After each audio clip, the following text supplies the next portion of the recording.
are you feeling today?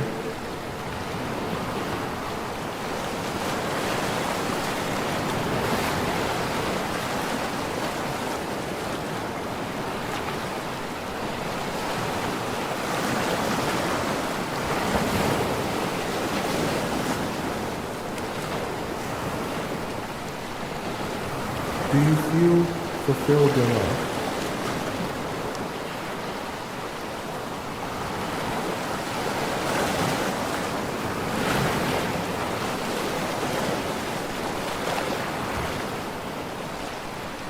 The show will begin in 4 minutes. Are you ready?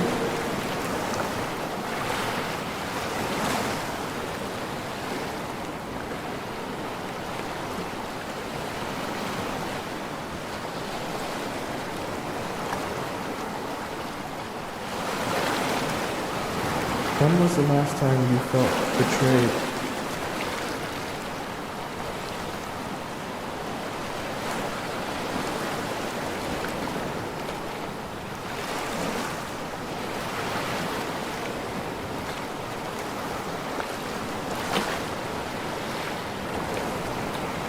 When was the last time you felt loved?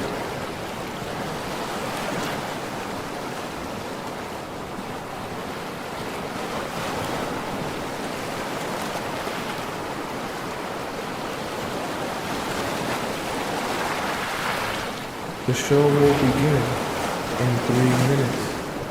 Are you ready?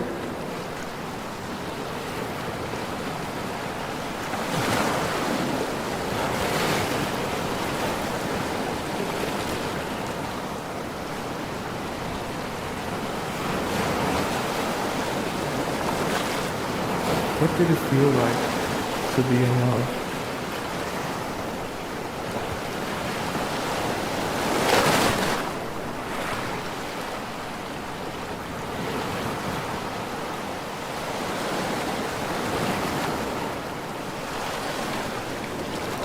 What is the most painful part of being in love?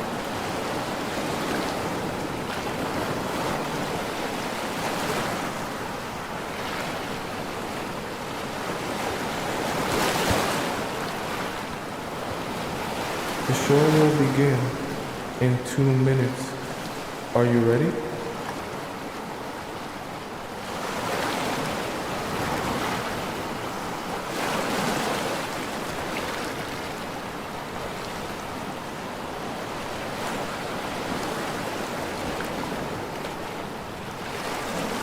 Are you ready to be transformed?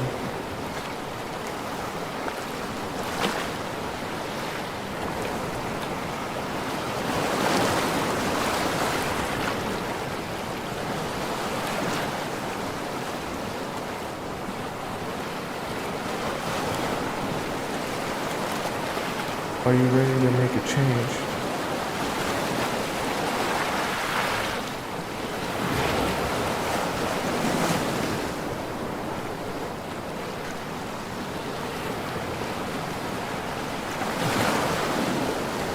The show will begin in 1 minute. I hope you're ready.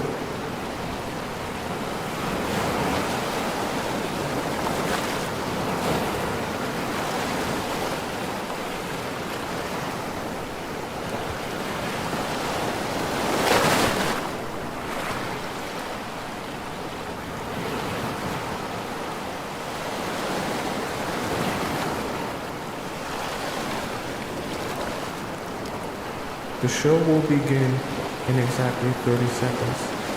Get ready.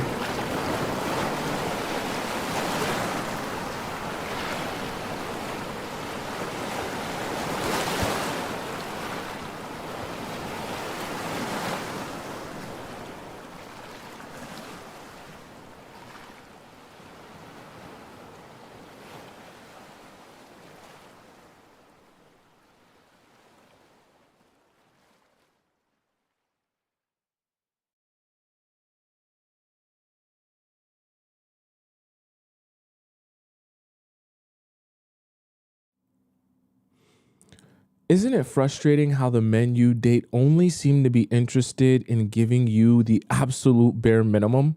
Don't you feel helpless when the guy you actually like only seems to be interested in doing absolutely nothing for you? Let's stop that from happening. We're going to do that by discussing today's show, which will be how to get a man to do more for you instead of chasing him. This will be a step-by-step strategy to get you the man you actually deserve and the treatment you've always wished for. Welcome to the Players Club. If you're paying attention to me and everyone else in the live stream, please say here present so that I know you're here present and actively participating. How are all you beautiful souls doing today?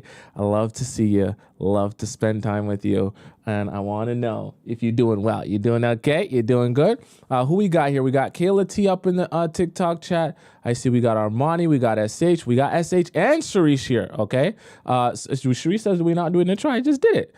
We got Zyra here, Melina here, we got Scotty here as well. We got Aline, Brianna, Foxy. Nice to see a Drizzle. Welcome back.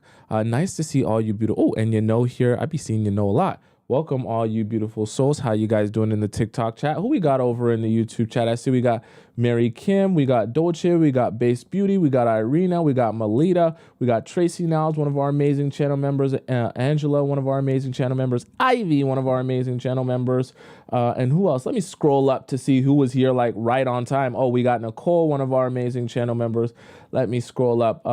We got Attracting Harmony, Olivia, and so much, much more. And of course, we got Missy America holding down and moderating our YouTube chat.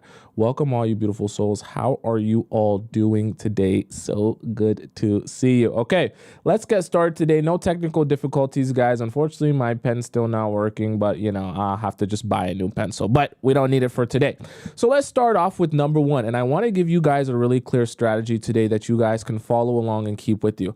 I know some of you might be thinking, well, Tomisin isn't just, you know, the way to do this and get guys to do more, do nothing. No, we're going to go even more into detail than just do nothing, because we're going to do nothing with a taste and a hint of strategy. And it kind of requires actually doing something. Okay. So we can't just leave it up to that. So number one is to set the baseline. Okay. We're starting off hot today. Set the baseline. What you need to do is when you meet a guy from the very beginning, see, this is why, you know, we talk about meeting guys with intention.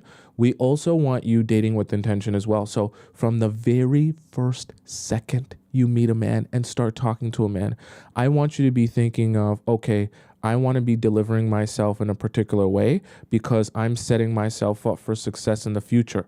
In the future, I don't want to have to scream and yell to get things and receive things. In the future, I don't want to have to be desperate, begging, and needy for princess treatment. In the future, I don't want to have to, you know, ask you to be a man in order for you to be a man. I don't want to have to ask you to take me out on dates and be the boyfriend and the girlfriend. So everything you're going to be saying and doing from the very beginning is going to be setting yourself up for the ideal situation where you can be in a relationship, relaxing, chilling, and receiving a whole lot of good, nice, amazing princess treatment. Not yelling, screaming, and, you know, running around like a chicken with your head cut off, chasing after a guy to try and like you. Okay, we don't want that. So when I say set the baseline, what I'm specifically referring to is you need to help him understand who you are on a regular, everyday basis. Okay, now this is very important. I don't want you jumping into a relationship with a man and thinking that, oh my God, well, when I listen to or watch my Disney princess movies, or when I listen to my Wattpad stories, because you know, I know some of you guys love your Wattpad. When I listen to my Wattpad stories, everything seems so magical and amazing, and it starts so hot and heavy at the very beginning. So I believe that an amazing relationship for me should resemble that same thing. And so when a guy meets you and he's able to feed you with that delusion, you want to buy into it, and then you start making a lot of mistakes. So when I'm talking about setting the baseline, here's the thing. You're not going to be complimenting men from the very beginning. You're not going to be giving them anything. You're not going to be doing anything for them. This is kind of part of the doing nothing. You're setting the baseline to help them understand where you're going to start is you're going to start from level 0. Okay? It's level 0. You're not going to be anywhere. You're not going to be anyone to me, and I'm not going to be doing anything for you. You approached me because you want to get to know me. That's fine. I think you're interesting. I want to see what you have to offer. I want to see what you're about. I want to get to know you more as well. But in the process of you doing that, that doesn't mean you get to jump off from level 100 and I'm going to give you boyfriend treatment just because you have a nice, cute face and a nice smile and you're a little bit charismatic. That doesn't mean that you get to start from level 100. You start from level 0. You're assessing and setting the baseline. When you set that baseline, you help men understand if they're here to manipulate you or take advantage of you or get you to spread your legs so they can jackrabbit themselves inside of you for 90 seconds, that's not what you're here for. If they're here to build with you and show you consistency, then you can get on board with that. So you want to be setting that baseline from the very beginning. Ideally, I know it's going to sound weird, but I want to give you foolproof strategy here. Ideally, you want the meanest version of you to be at the very beginning. I'm going to say it again. You want the meanest version of you to come out at the very beginning. And when I say mean, you don't have to be mean as in making fun of him. You don't have to be mean as in putting him down. The mean that I'm referring to is a quiet meanness that, hey, I'm not just going to open myself up to you, open my legs up to you, open my heart and my mind and my spirit up to you. You're a stranger, okay? Stranger danger. I learned that from when I was a very young girl. I don't just open myself up emotionally and physically to strangers. That doesn't mean you're a bad person. That doesn't mean you're a criminal. That doesn't mean you're here for the wrong reasons. All that means is over the course of time, as you show me consistency and as we build our trust in each other, then I will open up to you. You will get to know more about me. We'll have more in-depth discussions. Now, you're obviously not going to say that because then you're going to have the guy putting his walls up. You're going to be getting him to trauma dump and talk all about himself and all that good stuff. He's going to be dumping all of the stuff that he's got on you, except his load, okay? Everything except his physical load, he's going to be dumping on you. And you're going to be taking that because you're getting to know him. But you're going to be very kept and hold your cards close to the chest and not be giving him a lot in return. You want to set the baseline that, hey, I'm a little bit of a quiet meanie, meaning when you come to me, yeah, we can go out on a date, but that doesn't mean I'm going to make you feel like you're the best thing since sliced bread because you take me out on one date. That doesn't mean I'm going to be impressed with you just because you take me to one fancy restaurant one time, right? I need to see consistency because there is a fight to, of the fittest here going on where all the big dogs want to take me out. Yeah, great that you want to take me out on a date. So do all the other big dogs. Great, you got a little bit of money. So do all the other big dogs. Great, you can dress nice and you can talk nice on one date. So can all the other big dogs.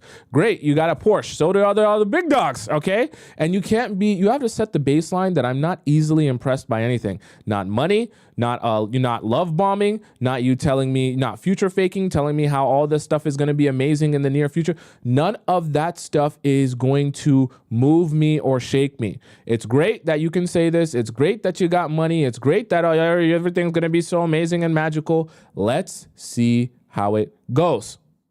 Okay? Right? It doesn't mean you have to be a pessimist, but I do want you to be willing to observe people when you first meet them and not just take them at their word that, oh my God, everything's going to be exciting and amazing. Because the thing is, people want you to get excited all from the very beginning. That way you can start making mistakes from your excitement. Okay. So you want to set that baseline that, hey, this is who I am. I will allow you to get to know me. However, don't be thinking that I'm like super obsessed or fascinated with you simply because you asked me out on one date. That doesn't make you interesting to me. That doesn't make you the best thing since sliced bread to me. That doesn't make me worship you because you asked me out on one date or show me a little bit of attention. Every guy shows me attention. I'm beautiful. I'm amazing. I'm stunning. And you really have to approach relationships that way. You start off from level 0. If you don't like that, you can get the F out and go talk to some other girl that'll let you start from level 100 at the very beginning. I'm not that girl. Perfectly fine for me. Lots of other people here to come explore me. Okay, you want to set that baseline from the very beginning. Now, the reason that this is number 1 is because if you do not do a good job of setting the baseline properly, that, hey, I'm a little bit of a quiet meanie. You're going to start from level 0 with me. You're not going to start from the very tippity top. Okay, if you don't set that baseline properly, you're going to throw everything else that you're going to be doing out of whack because the strategy is going to come in not just in doing nothing, but setting that baseline of, the bar is not the bar is low, but you're starting from 0 with me and you're going going to build your way up. That way you can escalate things properly. And that's where the real strategy is going to come into play, is helping you understand how to escalate things properly over time. Not just how to give a man everything at the very beginning that he doesn't see any appreciation or value in it. And also not how to not give him nothing all the time that he starts to feel frustrated, like he's not getting anywhere with you. Okay, there's a balance here that I want to kind of teach you in order to continue receiving more and more from men, and to start training your men from the very beginning on how to give you more and provide you with the absolute most, and put his best foot forward, right? Because once you do a lot of that training and the heavy lifting at the very beginning, then you can start coasting, and you can be in the relationship and already have an established rhythm and dynamic and way of doing things. Okay, once you do a lot of this stuff at the very beginning and you focus on it and you train your dog, okay, I know your man's not a dog, but let's just, you get my point, right? And you train your dog and you give him treats strategically, then you'll be able to coast, because when your dog grows up into an adult, you won't have to worry about him jumping on the couch and rubbing his butt on the rug and stuff like that. Are you following me so far on why that's so important? Sarah says, how do you change an anxious attachment style? Well, we'll get to that in another show, okay? Someone says, can you give them compliments in the beginning? I would advise you not to give compliments in the very beginning. Okay? Don't do that. The reason I say that is because there's no need to.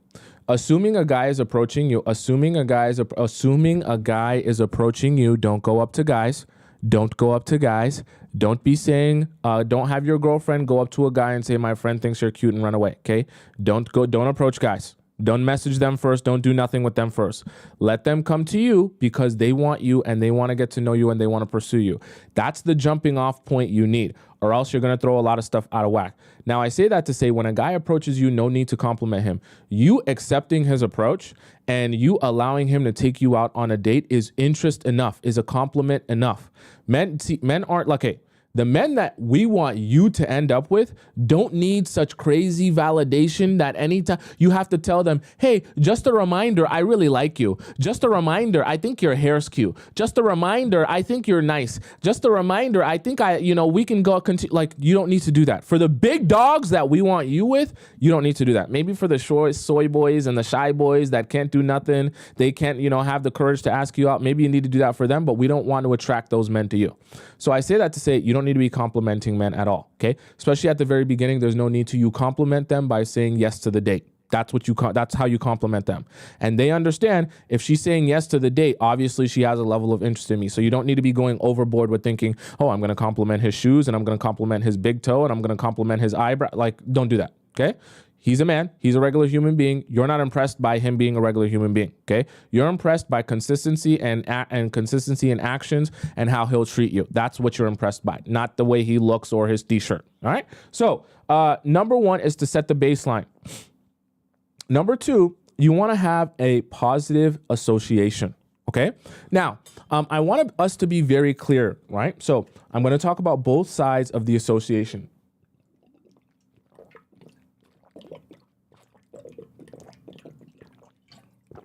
First drink of the day, and it's a big one, okay? I go through like a water bottle every show now. So you want to understand, we're going to talk about both sides of association. So we're going to talk about positive and we're going to talk about a negative, okay? Because we've discussed this briefly in other shows, but I want us to have a whole focus on this so that you guys can understand the strategy and why it's so important. First things first is positive association. Now, the reason that positive association is so important is because you want to know, remember, you're training your dog from the very beginning and you're training him in the ways of how to treat you and how to approach you in this relationship. Positive association is so important because you want him to be able to make the connection between what is good behavior and what am I doing when she is showing me affection, right? And good behavior and the affection and love that I get from her, right? So you want there to be the signal of, okay, I do this, she responds to me like that. That response that she gives me makes me feel good internally. Because I want to continue feeling good, I continue doing the behavior. So there's positive reinforcement here. And what you need to understand This is what I didn't talk about in past shows. What you need to understand with positive association is the association cannot be something that you think you're giving him, that you think you're doing just by existing or something like that, right? The positive association needs to be able to connect with him by giving him something. So let me explain in more detail by giving you an example. When I say positive association, for example, if let's say your boyfriend knows that you really need the brand new iPhone, and your screen's cracked, your phone's not working, all your calls are muffed, and everything's kind of going bad, and you guys can barely communicate over the phone because of how bad your phone is. Okay, when I'm talking about positive association, and let's say he comes to you and he's like, "Oh, hey babe, I got you a new iPhone because I just knew that your iPhone was all messed up, and I wanted to make sure that you're all taken care of and you're all good." Positive association is helping him feel that love and affection from you and that appreciation. Oh my God, you got me the new iPhone and you knew how much I wanted the new iPhone and how much I needed it. Thank you so much.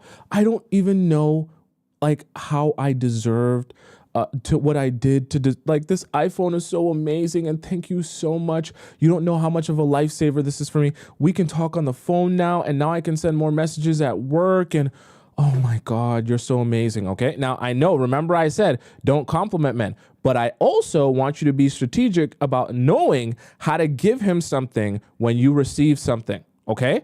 Why? Because your compliments need to be the most powerful and impactful when it matters.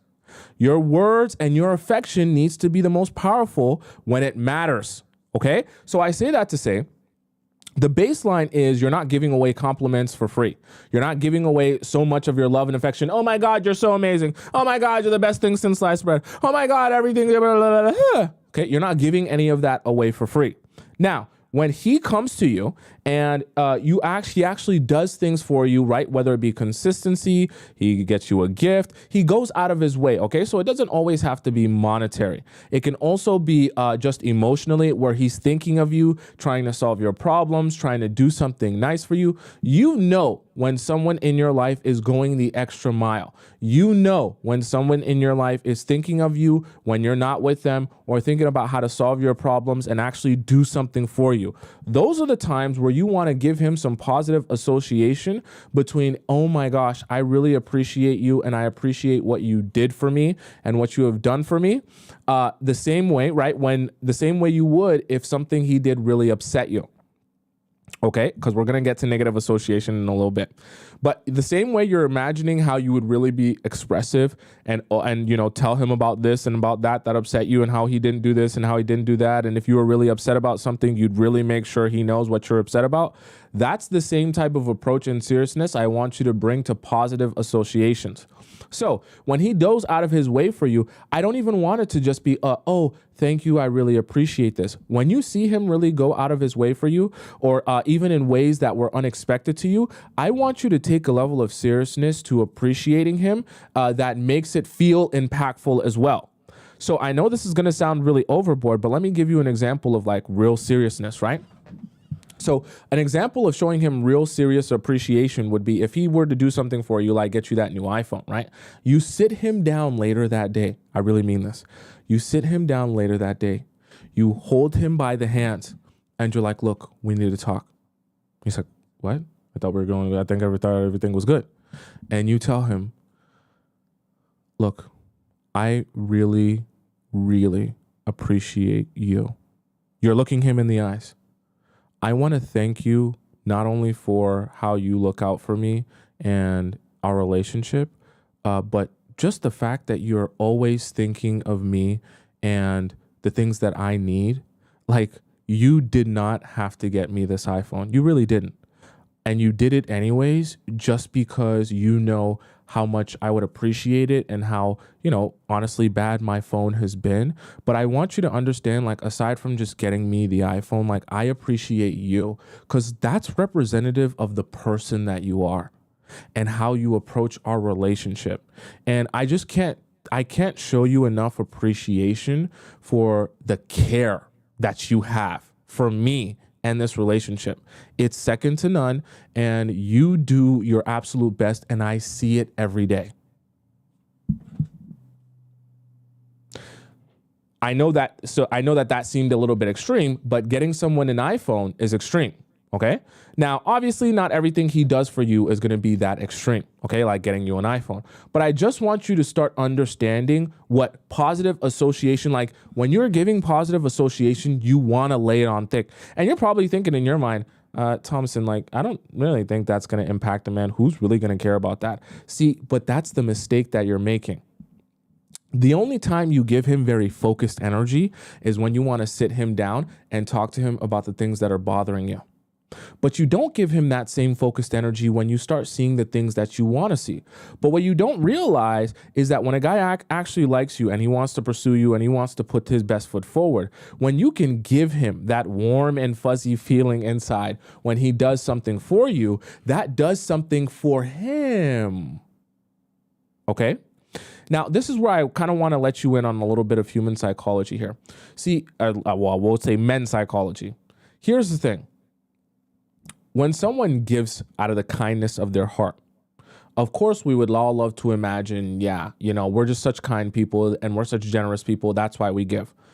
The reality of it is, though, when you give to someone, even if it's out of your own generosity, and you give to that person and they recognize you and show you crazy appreciation, right? And they're like, oh my God, thank you so much. And they start crying and they're tearing up and they're going hysterical. You don't understand how what you did is going to change my life. It's going to be so amazing. And thank you so much for, I'm not saying that you have to do that, but I'm just giving you an example, right? And you have to understand that that does something to human beings. When you do something for someone else, but they show you this level of gratitude and appreciation, you feel good about yourself. It feels good inside, right? And it's hard to ignore that feeling. Doesn't matter how cold and heartless a guy says that he is. It's hard to ignore that feeling of how good it feels to be appreciated and seen by someone. So what I want for you to start doing is understanding how to give him that warm and fuzzy feelings only at the times where he's actually doing something for you or putting his best foot forward, okay? Or going the extra mile in whatever shape or form that is. That's what I want you to start becoming strategic as, is recognizing when he's trying, okay? So this is why you got to recognize as you're building with the guy when he's trying and putting his best foot forward and going the extra mile and taking that level of seriousness to associate for him the positive reinforcement of when you do something good, I show you a lot of appreciation. You get a lot of good dogs. Good boy, good boy, good boy, good dog. Because for him, that's like a dog treat. And like I've mentioned to you guys as an example before, you are not going to be training your dog. So when dogs get trained, right? Because your guy's kind of like a dog. When you're training a dog to be a good dog, you don't train a dog to be a good dog by saying, hey, dog, you should want to be a good dog. So when I tell you don't sit on the couch, just don't do it because you want to be a good dog. When I tell you walk by my side and don't bark at other dogs when we go on a walk, just do it because you want to be a good dog. Dogs don't understand that. They can't understand I'm being a good dog for my owner because my dog owner wants me to be a good dog. What dogs understand is food. Okay, so dogs understand I have a need for food. Their direct association, right, to like their desires is food. So if you want to communicate something to them, an action to them, or a way you want them to go about life, or how you would the type of way you want them to be, you have to communicate that to them through the avenue that they understand, which is food, which is precisely why whenever you're training a dog, you use treats, dog treats, to help them associate good behavior with dog treats. Okay? Are you following me so far? Those of you that have a dog understand what I mean. When you're training your dog, you don't just tell your dog, hey, be a good boy for the sake of being a good boy. You help your dog understand when you are a good boy, you will get good boy dog treats. Then your dog associates, oh, every time I walk with my owner and I'm good, I'm paying attention, I'm not looking over here at other dogs, I'm not barking at things, I'm not running off, I get dog treats. I like dog treats. If I want more dog treats, I should continue acting like this. Because if I don't act like this, I don't get more dog treats. That's how you help dogs associate good behavior and bad behavior, okay? And so I say that to say it's the same thing for you and your man. I know it sounds weird, but it's the same thing. So first we have set the baseline. Then number 2, we have positive association. Are you guys following me so far? I just want to make sure you guys are all following. Say yes in the chat.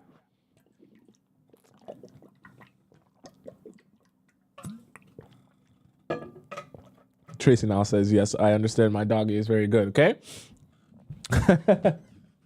Viola says, so going to dog training lessons is a guy training lessons too? Well, yes, because it's kind of a people training lesson, but for you guys, obviously you guys are women and you guys want to understand men better. You women want to understand men better. So when you women want to understand men better, I am trying to show you how men, the type of things that men consider food. So the same way a dog is only really capable of understanding food, and then you associate behavior with food, I want you to understand what men associate as food, or what men consider to be food in the dog analogy, and how you can give them the theoretical food in a way that actually they can absorb it, understand it, and then associate good behavior with that. Okay, so that's what we want for you.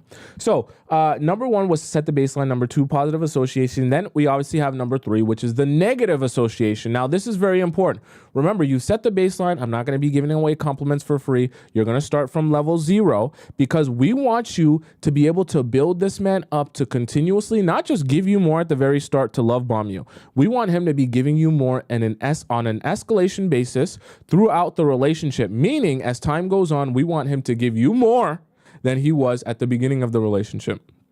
Excuse me. We don't want him buying you Chanel bags on the first day of meeting you, and then after that, he doesn't buy you nothing. We want him building up to getting you more and doing more for you and putting his best foot forward until that man's stumbling and fumbling all over himself to do the most for you. That's what we want for you, okay? So, we had the positive association, then comes the negative association. So you're probably thinking, okay, so Tomisin, if I give my man dog treats whenever I want him to associate good behavior with the dog treat, right, with my love and affection and my appreciation for him and of him, what do I do when I'm not happy with him? How do I help him to associate bad behavior? Do I get angry? Do I yell? Do I scream? No. So this is where I come in to help you understand this. And I've mentioned this to some of you all before. Men do not take yelling and screaming and going crazy and slashing his tires as I'm upset. They do not see that as I'm upset. They actually perceive that as love, because they only think you're willing to do that when you love them and you're really obsessed with them and you're really crazy about them. That's why guys say, oh, I want me a crazy girl, because they want to wank themselves off to the idea that, oh my God, she's so crazy because I laid that D down on her. Oh, she's so crazy. Oh, I want me a crazy girl. Right? That's why they love the crazy girls. Not because they actually like crazy girls, but it's an ego boost that turns them on. That they start to feel like, oh, I'm the man. Because if she's crazy like that, then that must mean I got that thing that's making her crazy. That's that. I know it sounds weird, but that's how guys associate that in their mind. Okay? And that's how other guys associate that in their mind as well. So if you start, this is the mistake that you might make, okay? You might think, oh, if I show him how crazy I am in front of his boys, he'll realize how much I mean business and how serious I am.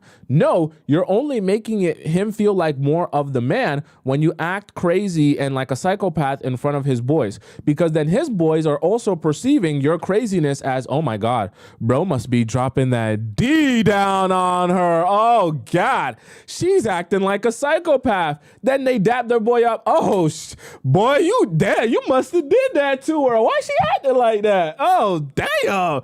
You really gossip like that? Oh, you must have been going crazy in her. She going crazy. And it's a flex. So what you think you're actually doing and accomplishing by showing him how crazy and insane you are, you're actually doing the opposite. You're boosting up his ego and you're showing him to be the man in front of his boys. Okay, so when you're actually, so this is the funny part. Remember how we talked about positive associations and how you can do something for him strategically so you can get something in return?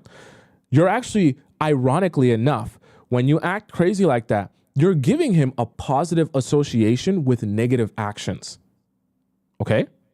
And you don't want to be doing that. You don't want to be doing the opposite of what we talked about by acting crazy and giving him positive reinforcement that, hey, when I do this, she acts crazy and I feel good about myself. So I say that to say negative association is going to come from indifference.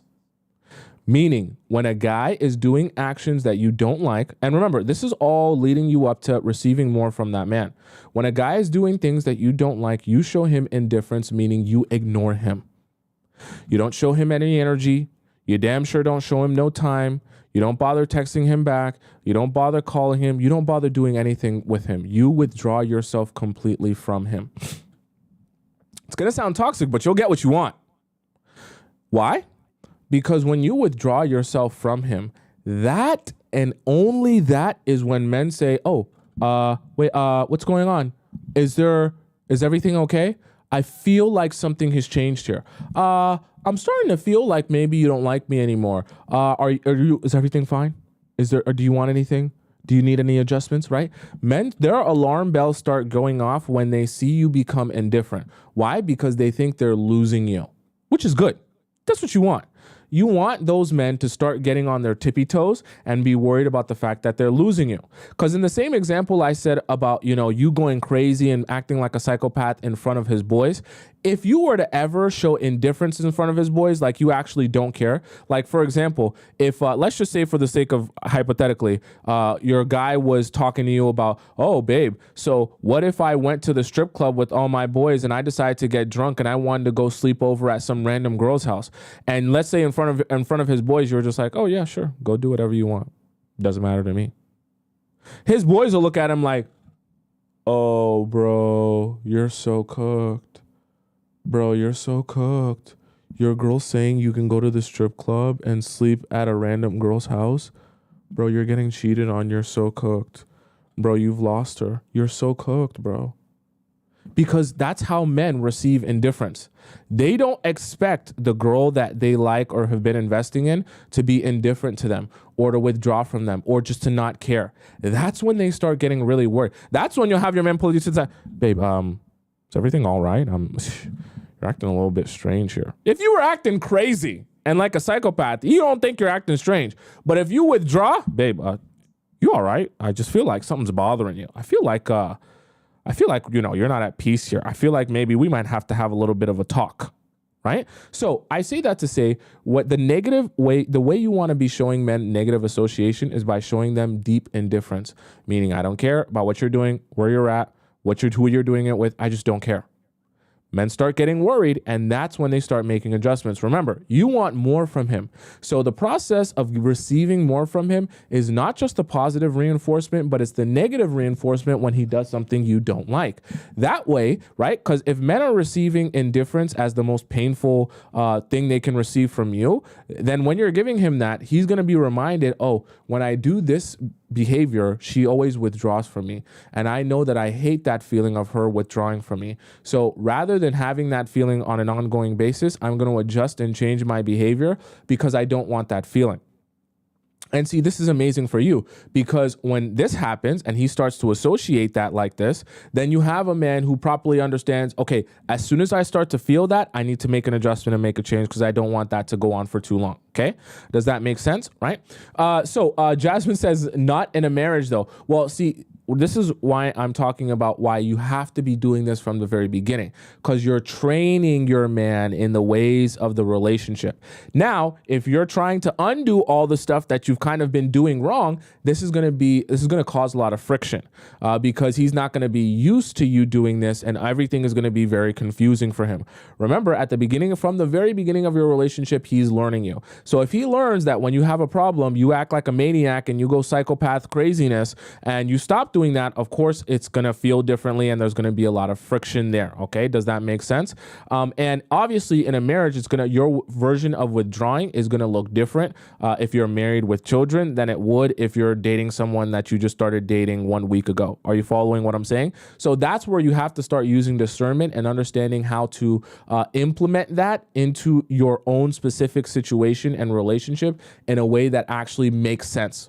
Of course, withdrawing is not going to be like, like, I just ignore all your texts and all your calls when we share children and our children go to school and our children need both of us. Okay. So that's going to look very different than it will if you're just dating someone that you don't know from a can of paint. Okay. Does that make sense? Chloe says you can't just talk. Unfortunately, Chloe, with men, the moment you try to just complain and say, hey, I feel badly about this. You should want to fix this because you love me and change this and change that. I don't like this. I don't like that. Guys don't receive that. They just think that you're nagging. They just think that you're complaining. And a lot of times when you approach them that way, they get defensive and they start making excuses or justifications for what they did and why what they did isn't something wrong. Unfortunately, only when you actually take a step back and withdraw from them and they come to you and ask you, is everything okay? I'm sorry for what I did, or I want to be able to fix this. Then when you tell them something might be bothering you or this is bothering you, they're receptive to it. Unfortunately, that's the only way guys are receptive. When they come to you and they want to figure out how to solve your problem or how to make things okay again.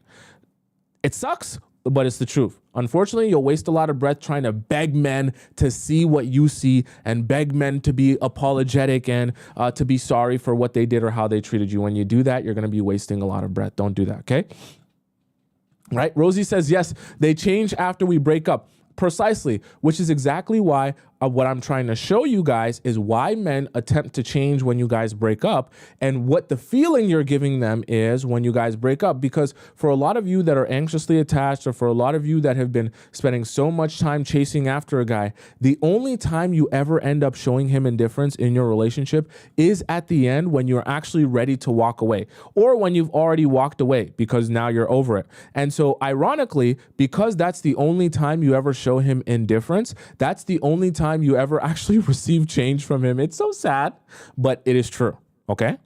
Right. So understand that. And if you can understand that, then you can understand how to show him indifference, even if you're not actually going to walk away. But at least when you show him that indifference, it'll set the alarm bells off in his mind. And then he'll actually start wanting to make a change. Okay. Because you want your man to feel like he's making those decisions for him, not because you forced him to make those decisions. Okay. Right. Does that make sense? So, number one was to set the baseline. Number two, the positive association. Number three, the negative association. And number four, we want periodic escalation. Okay. So what I mean by periodic escalation now, I don't mean chase him periodically every now and again and escalate that. No, that's not what we're talking about. When I talk about periodic escalation, I mean over the course of time, you want to be giving him increasing amounts of access to you. Okay. Remember, you want more from this man. But here's the thing. You want to pace that so that this can last for a long time. And you want to pace that so that this can increase over time. So let me give you a direct example of what I mean by periodic escalation. When you first start dating a guy, this is what I advise you to do. If you want to receive more from him over the period of time, do not date men for 5 to 6 to 7 hours per date, like 5 to 6 times a week. Okay. Don't be doing that. My advice to you is to start small with 1 date per week, okay? Then over the course of time, you're going to escalate things to 2 dates per week. Even still, right? And you're just going to gradually escalate that to the max of 3 dates per week. And you're going to stay at 3 dates per week up until you become a girlfriend. If you guys want my foolproof strategy here, okay? This is what I advise you. And there's a very particular reason I say this, okay? Because we don't want you making the mistake of making yourself too available to him too early, that he starts to feel like he can get all he needs of you, breathe you in as much as he possibly can in the first 1 week, and then he gets sad of you or bored of you after a while. We want his desire for you to continue increasing, that he says within himself, because remember, you're trying to plant a seed because you want him to start his wheels to start churning. You want him to say to himself, the amount that I see her and spend time with her is not enough. I want to see and spend more time with her. That once he starts thinking like that, that is when you have him, because that thought process in his mind is going to start building a narrative. Because I want to see her more and spend more time with her, that must mean I like her more. I like her more than all the other girls who I've never wanted to spend more time with and see more. Because I like her more than all the other girls, I'm going to start looking for reasons within her and her personality and who she is to identify why she's so different than all the other girls. And so guys begin building a narrative within their own mind of why you're so much more special and unique than all the other girls, which makes him want to see you more than all the other girls. It's great for you because now you have a guy treating you differently because he believes you are different and all you're doing is just being yourself. So I say that to say the periodic escalation is understanding how to date a man properly from the very beginning and allow this to escalate over the course of time. Okay. Rosie says, why did my relationship coach push me to spend more time and ask for it? Rosie, I don't want to burst your bubble here. I know I'm just a man, so maybe I don't know everything in the world, and maybe this relationship coach is more qualified than me. But from a man's perspective, I'm telling you here, pushing to see a man more and spend as much time with him as possible from the very beginning will only give you the opposite effect. Just imagine this right here, okay? If I were to offer you something in plenty excess to the point where you literally couldn't even ask for more, how are you ever going to desire more of that thing? Whereas if I gave you just the smallest tiny little offering or bite of it and it was so good and so amazing, you're always going to be thinking about how can I have that thing more? And eventually your desire for just wanting more of it is going to overwhelm you to the point where you're not even able to be rational about the quality of the thing. Okay?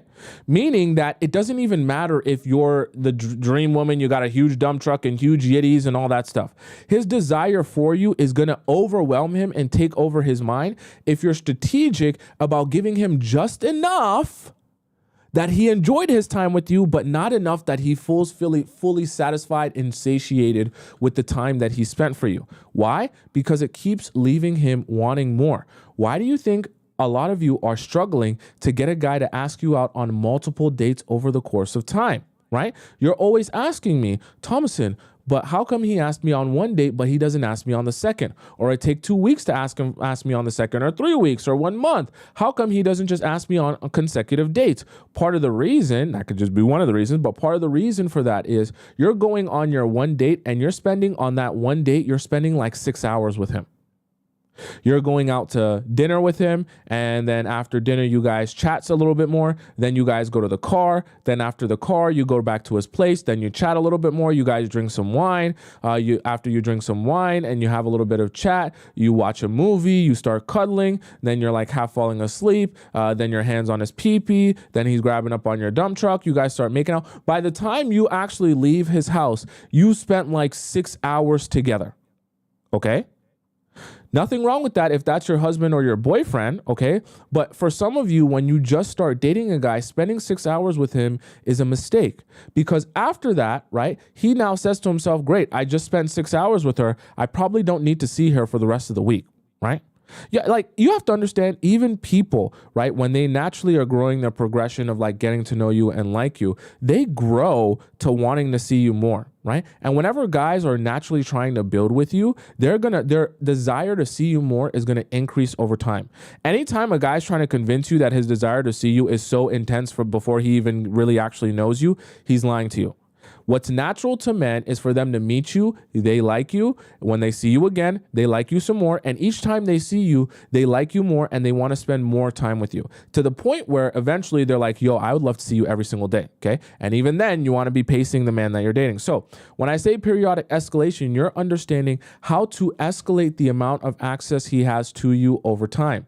Because when you keep that leverage there, we can call it leverage here, because when he wants you that much and he wants to see you more, but you're saying no, no, no, no, no, you have a lot of leverage. Because now if you say, I don't like how you're acting, I don't like what you're doing, or you withdraw from him, that's already a threat enough because he wants more from you.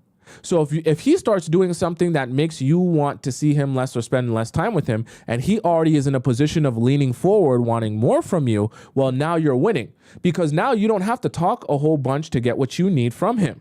All you have to do is withdraw, and because he's already leaning forward, he wants to make an adjustment so he can get more of you.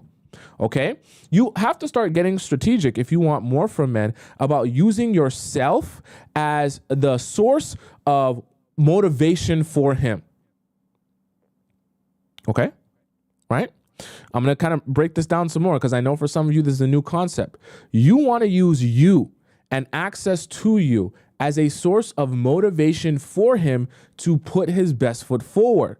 You can't use yourself as a source of motivation and access to you as a source of motivation if you allow yourself to become very mundane and around and available all the time.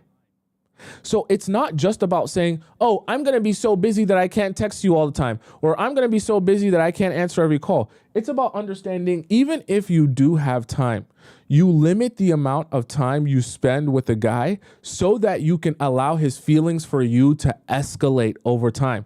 Remember, your man is going to be the pursuer. So despite what he tells you, he wants to see you every day and all that good stuff, you don't want his candle to get burned out really quickly. You want to allow him to build up his desire for you over time, despite what he says. Because at the end of the day, when you pace those guys and you leave them wanting more, that's when you get what you're looking for, which is consistency and which is for him to continue giving you more and pushing forward in the relationship. You have to keep him hungry enough to continue pushing forward in the relationship. If you don't, this is actually one of the, I should have called this stop pooping time. So I apologize, Ivy. I don't think Ashley's here today, but I apologize, Ivy. I should have called this stop pooping time because this is one of the most important points here that you guys need to understand. Because if you don't leave your man hungry, right? Hungry to desire you more and want to see you more and want to spend more time with him, you're never going to receive more from him. Because the reality of it is, receiving more from him can only come from his desire to be with you more, spend more time with you, to get more from you, right? And when I say get more from you, I just mean get more access to you. Does that make sense? So you have to start getting strategic about that. So for those of you who are like, Tomisin, but just give me like a real timeline. I don't want to go on abstract, kind of guessing games. Tell me exactly how long it should be and exactly the timeline I should utilize. Okay. Let's just make it simple for you so you can understand this. First month of dating. Let's do 1 date a week. Each date should last a maximum of 2 hours. Now, let's be very specific. What does that 2 hours entail? I'm talking about 2 hours of sit down in front of him, eating food and having chat. Okay. We're not including the time it takes for you guys to get there. And we're not including the time it takes for you to get back home. I'm talking about 2 hours of in-person time where you're chatting, talking, and seeing him in person. You can feel him. You can touch him. 2 hours of that time for the first month, 1 time a week, 1 time. I know some of you are going, Tomisin, oh my God, 1 time a week. You've lost your damn mind, Tomisin. The guy that I'm in love with, I'm going to want to see him one time a week. That is so ridiculous. You have no idea what you're talking about. You're a dumb idiot, Tomisin. 1 time a week. I can assure you, you want your man to give you more, you have to leave him wanting more. Remember, you're dating this guy, but if this relationship is actually going to work out, you got lots of time. Okay? You got lots of time to build. You got lots of time to get to where you're going. Don't become impatient. Don't lose your marbles. You're going somewhere very, very special. And I'm trying to help you get to that place that's very special. But we need to do this the right way and treat this with care from the very beginning. 1 date a week for the first month. Now, from there, we're just going to go the amount of days by the amount of months it's been. So first month, 1 date a week, 2 hours max of you guys in person. Next month, 2 dates per week maximum if he wants to do 2 dates, right? And same thing, 2 hours per date in person time. 3 months, 3 dates per week, 2 hours for each date of in-person time, obviously not including transportation. After that point, you keep it at a maximum of 3 dates per week, okay? Maximum. Now, of course, you're going to have, things that happen. Not every week you're going to be able to see each other 3 hours for the week and things like that. After the 3 months is over, you're still going to give him an average of 3 dates per week for the 2 hours. Now, this is where you can start adjusting your schedule based on what works best for you, okay? And I really mean this, okay? Now, after the 3 months of you guys doing that, if things have escalated properly, this is what I want you to do. Each date is supposed to be 3 hours for a maximum of is supposed to be a maximum of 2 hours for 3 dates total per week. So that's going to equal 6 hours of in-person time each week. After that point, meaning after 3 months is over and you're still not his girlfriend, after you're his girlfriend, all bets are off. It's not the same. Okay. Now, before you're his girlfriend though, you want 3 dates per week and 2 hours each date. So that's 6 hours total. After that 3 months is up, you can now strategize how you want to use and allocate that 6 hours. So if you want all of that 6 hours to come on one date, then you're only going to do 1 date a week. If you want, to have that 6 hours to be 2 3 hour long dates, then do 2 3 hour long dates. Nothing more than that, at least until you become his girlfriend. The reason I say that is because anything more than that, when you're not his girlfriend, you're now going into land of what are we doing here? If you're spending more than 3 days per week with him and more than 2 hours per week for more than 3 days per week, now you're escalating into territory of what's going on. Okay. After you're his girlfriend, like someone just said, now you can start being a little bit more lenient. Now, of course, you're allowed to have sleepovers and now you're allowed to spend more one-on-one time with him, but you still don't want it to. I will just say this. You want to give him at least 2 days a week where he doesn't see you, even when you're his girlfriend, at least 2 days per week. If anything, at least just 1 day, okay? Have it so that if you do see him, there's at least 1 day, even when you're his girlfriend, there's at least 1 day a week where he doesn't see you. That way, at the very least, even when you're his girlfriend, he gets a reset. Like guys should be able to say, even when you're his girlfriend, I miss you. Right? Like they should be able to say, even when you're his girlfriend, oh, I wish I was with you right now. Oh, I wish I could spend time with you right now. Oh, I wish you were here with me right now. Like don't forget, even when you're dating him and he's your boyfriend, you still want him to have like a hunger and desire for you. So I say that to say, you still want to have at least 1 day where he's saying, I wish you were here, but you're not. Why? Because when he sees you again, it's refreshing. You never want to get to a point, even when you become his girlfriend, that you're now here all the time, every day, and he never gets a break from you, especially when you guys don't live together, because most of you you shouldn't be living with your boyfriend, right? And that's good because you want to continue building that up and building that up. That way, part of the reward of actually marrying you is that, oh, now we get to transition to you're with me all the time, 24/7. Okay, because we're going to be married and I get the privilege of being able to be with you and wake up next to you every single day, right? This is why I say you want to be strategic about leaving him wanting more. You don't just want to give everything away in the first, 30 seconds, right? You start off, you're seeing him every single day, 7 days a week. What's he supposed to want more of then? You're at his place 7 days a week. You're not his girlfriend. You're washing his clothes, washing his underwear, cooking him food every single day. What's the more? Where's the more? We're already living like we're married. Where's the more? I already see you every single day. Where's the more?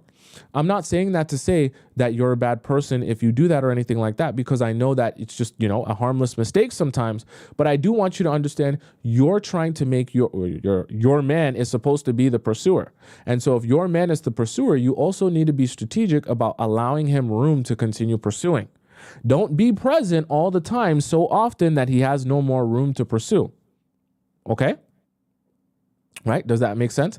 Sweet said he quadruple texted me today. Good. You got that man by the balls where you want him. That man's quadruple texting you. How easy do you think it'll be if he does something you don't like when you withdraw? How fast do you think he's going to want to make an adjustment? Or when you do like something, how fast do you think he's gonna move to keep doing it more and more and more to make you happy? You got that man right where you want him. Right where you want him. Does that make sense to you guys though so far, right? I know that we spent quite some time on periodic escalation, but it's so important for everything that you're doing, right? If you don't understand how to periodically escalate, you're going to be making a lot of mistakes here. Don't be a 7 day a weeker type of person. First month, like I said, 1 date per week, 2 hours. Second month, 2 dates per week, 2 hours. Third month, 3 dates per week, 2 hours. Then after that 3 months, you allocate the 6 hours in the week, however you want to allocate it. But you only get a max 6 hours until you become the girlfriend. And then at that point, you at the very least give him 1 day without you. right? One day where he doesn't see you or get to see you in person at least. That way he can have some room to miss you at the very least, okay? Right? D says, what do you do if he doesn't ask you to be his girlfriend by month 3? You leave it at the 6 hours maximum per week. Meaning, however you want to allocate your 3 dates per week for 2 hours, you keep that same consistency until he asks you to be his girlfriend. Now, if that day never comes, then eventually you just walk away, okay? But like you just keep that, right? Right? Does that make sense? So however long that goes on, whatever is good with you, you just keep that consistency. You don't change it from there. Now, if you do that consistency and, after the 3 months, he's still not, let's say after 10 months, he still hasn't asked you to be his girlfriend, then you have a different issue. Okay. But you just keep that same schedule, allocate that 3 dates per week for 2 hours, however you want to do the 6 hours total. If you want to make it 1 6-hour date per week, or you want to make it 2 3-hour dates per week, you do that, and you can just keep exchanging that way, however you want to do it. Okay. Does that make sense? So, number 1 was, set the baseline. Number 2, positive association. Number 3, negative association. Number 4, periodic escalation. And number 5, you keep the fire lit. Now, this is the one part that actually has to do with you. Okay? This part, number 5, keep the fire lit, is about keeping the foot on his neck. Okay? You keep your foot on his neck. Now, you do that not by saying, hey, I just want you to know, don't let up, don't get comfortable, things like that. You keep your foot on his neck by you staying hot, staying sexy, staying invested in yourself, keeping your confidence high. Keep doing things for you. Not just only doing things for him and keep doing things for your relationship. Make sure you keep heavily invested in you and what's important to you and what you like, and keep your priorities on the forefront. Keep yourself sexy. And when I say sexy, I'm not just talking about your body and things like that. I'm talking about keep yourself sexy in the mind, right? Keep yourself looking in the mirror and saying, I'm that girl, okay? We want you on fire. Right? And I want you stepping out of your house still. You don't have to go to the club. I want you stepping out of your house still. I want you enjoying your life, reminding yourself consistently that you have a life, going out, interacting with people, having your girlfriends, having your fun time, having your alone time, having your whatever time, right? That's how you keep that fire lit. So that man knows, hey, we didn't retire here where I'm the only thing in your life and I bring the sunshine and the light, and without me, you have no life. We don't want that for you. When you do that, you let guys get complacent and comfortable, right? You keep that fire lit when they see, oh, she's still moving, she's still going, she's still hot, she's still set. Guys aren't dumb. See, you think guys don't notice, but they notice. They notice when guys want you. They notice when guys are looking at you.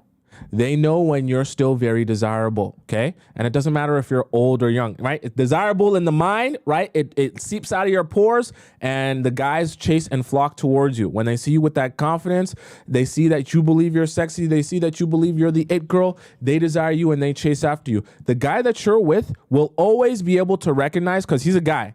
So he knows the guys are looking at you. He knows the guys are eyeing you. He knows that, is he trying to be slick there? Why are you telling the hella jokes when my girl's around? You ain't a comedian when my girl's not around. All of a sudden you got a lot to say. Guys know they're not dumb. So you keep yourself hot, sexy in the mind, in the body, in the spirit, in the soul. Make sure you're on top of you, and you continue having a life while having a relationship, okay? Don't abandon your life for your relationship. I wish I could leap out of the camera. If this was a 3D, I would leap out of the frame in here, into your house or into your bathroom. You never stop having a life when you get a relationship. Never stop having a life when you get a relationship. Keep your life going. Keep your life fun. Keep it interesting. And I mean keep it interesting even outside of your relationship. I really mean that. I don't know if other people are telling you to do that, because I feel like some other people are only telling you to just, focus on the guy. Focus on you as well. Don't abandon you. Okay? Because when you keep you hot, keep you sexy, keep you sharp, that's what keeps the men on top of making sure they're putting their best foot forward. Okay. There's nothing more, there's no better treatment you will get than from a guy who's a little bit nervy about losing you. Okay. And when I say nervy about losing you, it doesn't have to be in a toxic way. Just nervy about losing you because they understand you're a hot commodity. You don't have to be a toxic person to make someone feel like, damn, there's a lot of competition. Not that my girlfriend would ever do anything behind my back. Not that, she would ever cheat on me or anyone would even have a chance, but I just know they all want her. Right? Because this is actually one of the most amazing parts for you about being a woman. You can put pressure on men without doing anything wrong. Because when you invest in you, you make yourself inherently desirable to other men. And regardless of whether you're in a relationship or not, men will always try you if you're desirable. They will always, like hungry hyenas, they will always try you if you're desirable. So I say that to say you don't have to do anything wrong to show him and let him see that other guys are trying and testing their luck. And even when you turn them down, it's going to annoy him. Now, you're not going to annoy him because you're not doing anything wrong. You're just being you. And he knows that. So he knows he can't say nothing to you because you're just being you. But he also knows, damn, they really do want her. And it makes guys nervy. It keeps that fire lit under their butt where they're saying, maybe I shouldn't just chill out and relax and not do anything for her because damn sure another man will come along and gladly do those things for her because they all want her. Okay? You want to keep applying that pressure. You never want to let go of that pressure. So, and you do that by continuing to invest in you, never let go of you. Because the moment you let go of you, you now allow him to say, oh, I can be complacent. I can relax. She's let herself go mentally and physically and spiritually. All her investment is all in me. So if I stop doing things for her, then, nobody's going to want her to steal her away from me anyways. Okay? Does that make sense? Right? We want you to continue lighting a fire under his butt. Okay. Someone says, my ex didn't care. I got hit on all the time. Well, perspective pulse, not to diss you, but you did say your ex, correct? So there's probably a reason why that didn't work out. Okay. When it's your ex, right? So, Miriam's donates €2 in the YouTube chat, and says, is it okay to give them treats per text too? No. No texting. Okay. No texting, no social media, none of that. I'm not saying you can't text your man, but I'm saying don't apply this stuff to text. Don't. No phone calls, nothing. Why? Because I want it to be the most possible impactful that it can be. And the reason for that is because you will never be able to make someone feel your affection and appreciation over text, even over a phone call. I don't care. I don't care what you think technology can do. I don't care how, much you feel connected to kiss me over the phone. No. I want when you give him affection and appreciation or you give him that dog treat, I want him to feel the impact of that dog treat so that it's memorable and he cannot ever forget it. The way you do that is by doing that in person, not over text and not over the phone, okay? I know that some of you are in tough positions and you're like, but Tomisin, it's hard and tough. Trust me, I'm telling you this for a reason. It is the most impactful in person. It's never going to be as impactful over the phone. And you don't want your appreciation or your dog treats to feel less impactful or more mundane. You want, when you give him that, to feel very special and memorable, that he associates that memory with whatever it was that he was doing for you. Okay? That's why I say that to you guys. All right. So Ivy says, does a ring guarantee commitment? A ring in what sense? Like a promise ring, or a ring like proposing to marry you, like to get engaged? Because obviously a ring is meant to signify commitment to you long term. So yes, if you're talking about like a ring for the purpose of a promise ring or a ring for the purpose of like getting engaged, then yes, that's what the ring is meant for, to signify commitment. All right. But if you're just talking about he's just getting you a ring just to get you a ring, then that's not necessarily an example of commitment. That's just a present, right? Right. Andrea says, I appreciate all of you. Should I just stop texting him for a day and see what happens, just to see if he really wants to be here? You probably were having an ongoing conversation with other people in the chat. So yeah. I'd have to know more about your situation there. Okay. Hannah says, what do I do while I let him miss me? Do you, I still like be nice and like his stories, etc.? Okay. I know that social media matters a lot to all of us. Okay. There's nothing wrong with that. But if you're going to allow a man to miss you, I actually have a whole show on this. So if you want to see that show, go on my YouTube page and watch that show. I have a whole show on this, on how to make a man miss you. You don't do that by being present in his life, okay? If you want a man to miss you, you're gone, okay? You're not liking his stories. You're not checking his repost. You're not even watching his stories, okay? You're not watching nothing. You're not watching his Snapchats. You're not opening his Snapchats. You're not text. If you want him to miss you, you're not opening nothing. You're not watching nothing. You're not liking nothing, okay? You don't have to block him, but you're not liking or watching any of his. If you want him to miss you, you're not liking nothing. Why are you doing that? Doesn't make sense. If you want someone to miss you, they actually have to be absent from you or not have you in their presence to miss you. You guys understand that's how that works, right? Okay. Does that make sense? Kill says, how do I make him crazy about me? You watch every single video on my YouTube channel. So just go onto my YouTube channel, go over into the live section. I have a whole bunch of live videos. They last 3 hours long where we talk about this all day.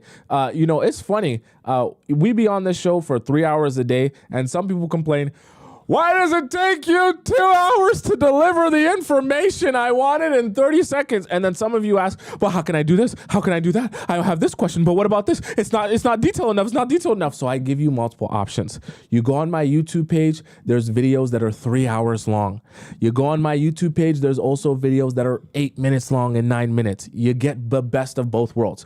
So whatever it is that you like it short, you like it sweet, you like it long and detailed, you get both of those on my YouTube page. So you shouldn't have to, if you don't like the super long, go get the short. If you don't like the super short, go get the super long. Any one of those is fine for you, okay? Armani says, I need all 3 hours. Yeah, so go on my YouTube, guys. For those of you guys who missed any of the points, you're in the TikTok chat. The YouTube chat already knows. But I'm live also on YouTube at the same time as I'm live on TikTok. So you guys can go over to my YouTube and just type in my name. I keep pointing up here because it's just my name on the top right corner. Tomisin Atobatele. You can just type in my first name, honestly. It'll pop up. Type in Tomisin on YouTube, and then when you get there, you'll be able to see my YouTube channel that I'm live at the same time there. You'll watch stream on there, and you can surf my page to see all the different topics I've discussed. Okay, does that make sense?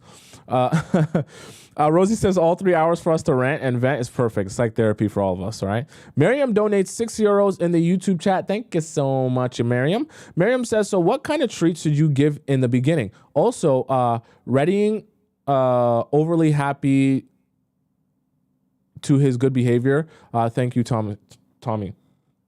Okay, so Miriam, simply when I say treats, what I want you to understand in the very beginning, you don't need to do anything more than show your appreciation and affection in a serious sense when he goes above and beyond or tries to put his best foot forward. So what you want to understand, though, is in the beginning, you want your appreciation and affection to be, what's the word I'm looking for?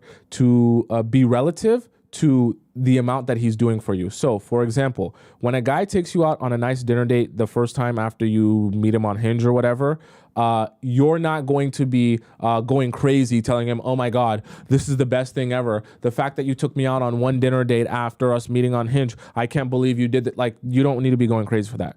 Not that you shouldn't appreciate it, but it needs to be relative to like what he's done for you. Now, if you go out on you've been dating a guy for 2 months and then, he comes to your house one day, he's like, oh, I bought you this really nice dress because I want to take you to this really special spot of mine that we haven't got to go to. And he like plans out a whole special day for you and like really put some thought into it. Then you show him an appropriate level of appreciation and bring some seriousness to your appreciation and how much you care and like what he did for you and him putting his best foot forward relative to what he's done for you. So you do it in the beginning by making it small relative to the small things that he'll do for you.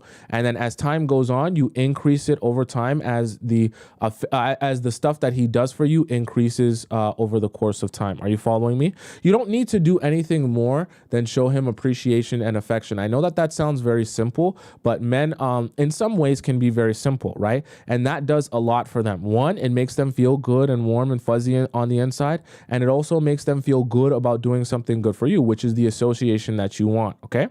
Electric Field donates $20 in the YouTube chat. On the YouTube chat, they just go through like a spree. You guys, sometimes you guys are just all at once, everyone's donating. So thank you guys on the YouTube chat. Electric Field donates $20 in the YouTube chat. She says, should we just assume that he's having pineapples with other people during the first 3 months of dating? That's really a person by person basis. And that really all depends on who you're meeting and how you're meeting them.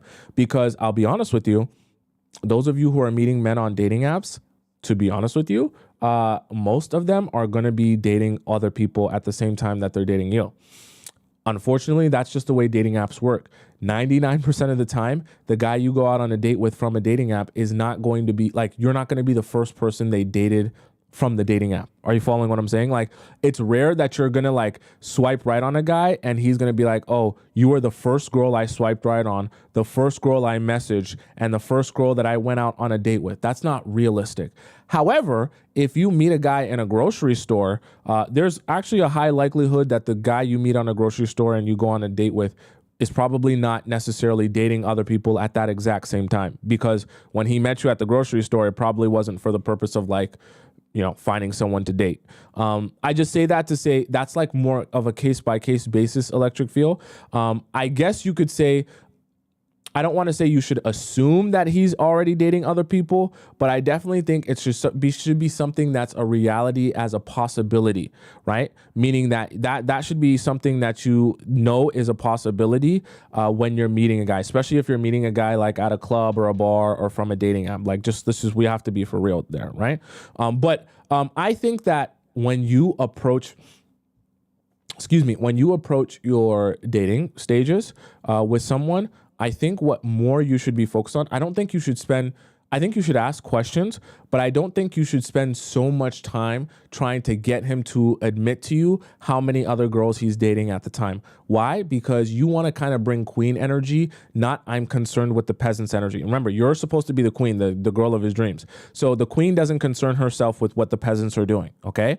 You're you, and when you're on this date, you're receiving him to say, okay, are you even the guy that I'm looking for? And you want to be focused more on answering that question for yourself. Don't worry yourself with what he's doing with his time when he's not with you. Worry yourself with how you feel about him and the treatment you receive from him when you're with him, okay? I promise you that is the better way to spend your time. Don't lose your marbles over who he's dating and how many girls he's dating. You'll be throwing yourself into a deep, dark spiral, okay? YouTube chat going crazy with the donations. We have another donation that comes from Angel. Angel donates $10 in the YouTube chat. She says, I've already provided my boyfriend of 3 months validation, made him too comfortable. I want to make him anxious again, make him fear losing me. What should I do? Is it still early enough to do so? Well, yes, Angel, but I will warn you. So you're going to do the same thing that I discussed. You're going to withdraw, right? And when you withdraw, you're going to be texting less, right? So this is your boyfriend. Obviously, you can't just go cold turkey and ignore him. You're going to be texting him less. Don't be worried about the good mornings and the good nights, all that stuff. You're going to be texting him less. Pull that all the way back. You're not going to be on the phone calling for a whole bunch of time. Pull that all the way back. You're damn sure not going to be asking him to go out on dates or planning the dates, okay? If he wants to go out on a date with you, he asks you to go out on a date, you're going to be pulling yourself all the way back. If you've been liking his pictures, commenting on everything he pull that all the way back, right? Everything you've been doing on social media, pull that all the way back. And you're going to start making him feel a little bit uncomfy.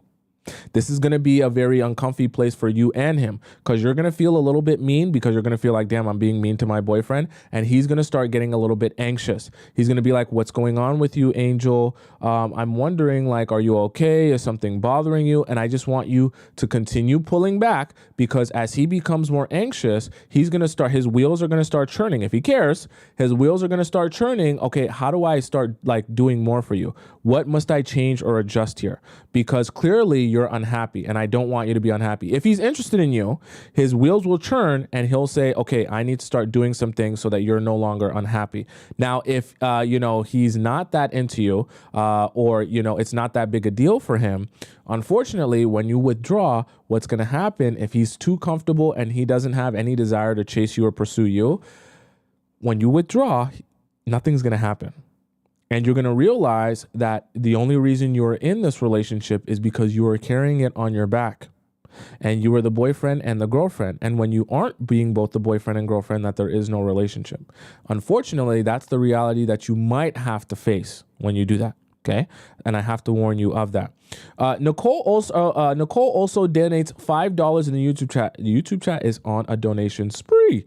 Okay. Nicole donates $5 in the YouTube chat. She says, Tomisin, the show length is perfect. Do not listen to anyone who disagrees with me. LOL, keep up the great work. Trust me, I will never stop doing long shows for all of you. All right. The people who don't like long shows can F off. All right. We're going to spend lots of time together. All right. So with that being said, let's hop right into our next segment of the day. We know we have lots of segments in here. We're always adding new things. Our React segment of the day. Now, our React segment, for those of you who don't know, is just where we surf TikTok. I know some of you guys like surfing TikTok, right? So we're going to do that together in the Players Club. We're going to surf TikTok, and we're going to watch some videos about relationships, situationships, love, and life together. And I'm going to be reacting to these videos live on the show. Very, very interesting thing we got going on here. So I'm going to hop right into our React segment. You guys spam up your headphone emojis and your camera emojis. Okay. While we hop into our React segment of the show. All right. Let's go in here to my favorites. Oh, by the way, for those of you who want to submit videos for me to react to, you can always do that by just mentioning me on TikTok, or you can send it in our Tomisin Reacts in our Players Club Discord. Yeah, and those will be the two places mostly that I check. So funny enough, I want us to start off with this video, because I seen this. On the whole, Japanese women are slender. Hold on. I know for some of you who've been here before, you guys know this is about to be treacherous. I wanted us to start off with this video. And I wanted to give some commentary on this because I seen this and I just thought this was very interesting. Okay, so. Oh boy. All right. Buckle yourselves up. All right. On the whole, Japanese women are slender and physically fit, feminine and demure, friendly and courteous, and respectful and appreciative. Not all Japanese women, I'm sure, but the vast majority of them, as far as I could tell. When I spoke with them, the feeling I got was that they felt lucky to be interacting with me, which is a total reversal of the attitude you generally encounter in the West. I've gone on a lot of dates in my day, and the prevailing vibes were either A, that I should feel lucky that the woman was allowing me to buy her a drink, or B, that the woman needed to make sure I could give her what she wanted by conducting the date like a job interview. There's a lot of entitlement and narcissism here. It's all about her. On the other hand, my sense is that in Japan, women feel grateful for the opportunity to be there, grateful for the opportunity to be considered as a potential partner. It was extremely refreshing, to say the least. On the whole, Japanese women are slender. Okay. We're going to have a discussion here because I think some very important things were brought up and I want us to have a discussion about them. I know that this can be very confusing for some of you because when you hear this, because what he's saying right here is actually very representative of what a lot of guys you'll hear or be around, you'll hear say, right? You'll hear them talk like this, right? Oh, women in other countries are so much more docile, feminine, blah, blah, blah, blah, blah. Okay? Here's the thing. When men continue talking like this all the time, it'll start convincing you that, oh, maybe I should be like more easygoing. Maybe I should say yes to more things. Maybe I should allow him to like kind of do what he wants with me and just be quiet and submissive like all these guys are saying that they want. You want to know what is the greatest irony of that? It's truthfully irony. It's almost comical, actually. The greatest irony of that is when you do that and you think, oh, the men are going to like me and actually want to be with me because that's what they say they like in all the Japanese or the other women, right? The women from all these other countries. They only end up taking advantage of you, using you, and then discarding of you after they have sucked you dry. So I want you to start getting good at understanding the difference between what men say that they want and what men actually want. What I mean by that is this is an example of what men say that they want, but the reality of it is when you give him exactly that, he will not respond to you in a way that you actually want. Because I guarantee you, okay, this is no diss to Orion here. I know he's trying his best. I'm never going to diss anyone for trying his best. He's making content. He's doing his thing. But the reality of it is, I can bet my bottom dollar, okay? I would bet you money. His wife is not Japanese, if he has a wife. I can bet my bottom dollar he's talking about how he went to Japan and he met all these nice, amazing, sweet, innocent, docile women. I can bet my bottom dollar he didn't bring none of those women back to his house in America to marry. So yeah, he may have had a great time going there and dating some of the women and sleeping with some of them, but did that actually end up being his wife, or did he actually end up just taking advantage of them, sleeping with them, and then going back to doing what he was been doing? So it's funny. Guys talk about how easy it is to be with women from other countries, but majority of them don't even end up marrying the women from other countries. So it's like, what is the actual end result? Listen, I'm not here to attack anybody or diss anyone, but you would think if they're talking about how amazing the women from other countries are, then why isn't your wife one of those amazing women from those other countries then? If you're saying they're so much better. Why do those women from other countries that are so much better still just get hit, right, smashed, and then left and discarded of? What's the difference between you dating me and I am entitled and you dating the other women from Japan that aren't entitled? You sleep with both of us and you discard of both of us. It's not like you make one of us your wife anyways. So what's the point? So I just say that to say, understand how like guys will say this and then like, what is the actual purpose? What is the actual end goal there? Right? Because they never marry those girls. So what's the difference? They had a better time. It was easier to sleep with them. All he's saying it was easier for me to sleep with her and get access to her. Still didn't marry her. Still didn't bring her back to my country. Still don't plan to do anything with those girls or marry any of those girls because I don't want to. What's the point? Okay. So when guys start talking to you like that, don't trick yourself into thinking, oh, maybe I should be more upfront, tell him how much I like him, be more easygoing, say yes to everything. I want to be like the women from Japan because clearly all the guys love the women from Japan. None of them marry and bring back those women from Japan. Guys also talk about, oh, I go to Mexico and the girls are so nice there. I go to Colombia and the girls are so sweet there. Yeah, they want a green card. Yeah, they want to come to America. Yeah, they want to get their citizenship. Yeah, of course they do. It's an opportunity. Yeah, you're really hot and sexy when you have a green card. You're really hot and sexy when you have a passport. You're really hot and sexy when you are a citizen of a first world country. Okay, it's funny enough, all those amazing girls from Colombia and Japan, and no diss to anyone from Colombia, but these are just the things that these are the talking points you'll hear a lot of the I guess you could say red pill content creators make.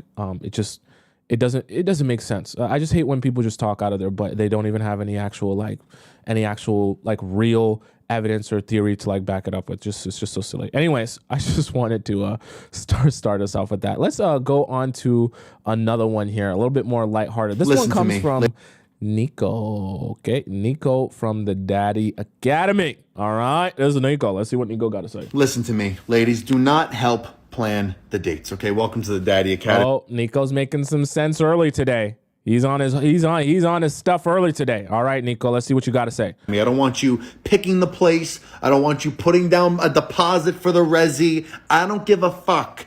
He needs to do it. Damn, Nico mad when he curses. Nico barely be cursing. Okay, in the early stages of dating, the man needs to take the charge in all of this. When you guys are together or close to being together, then it doesn't matter as much. Okay, but early on, if you are taking the lead here, you are now chasing. You are the one pursuing seeing him or helping equally. It's not equal. Okay, this part of the dating thing, you want to see what he does. You want to see the level of effort he is putting in for you. Okay, if you are facilitating the direction of things, you're not seeing his true effort level for how he wants to treat you, for how he wants to go about planning this date with you. If you're telling him where to take you, then you don't know what the fuck he was actually thinking. Unless he said something like, hey, baby, I'll take you wherever you want. Pick a place, we're going. Then, okay, that's a big daddy move. That I like. But do not help facilitate the plan. Don't put down a deposit. Don't fucking put down a deposit.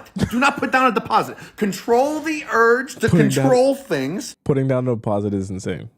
And let the man do it. You can't preach you want a masculine guy and then you want to help plan what the fuck's going on. Let him do it. Let his actions show you what his intentions are for you. Listen to me.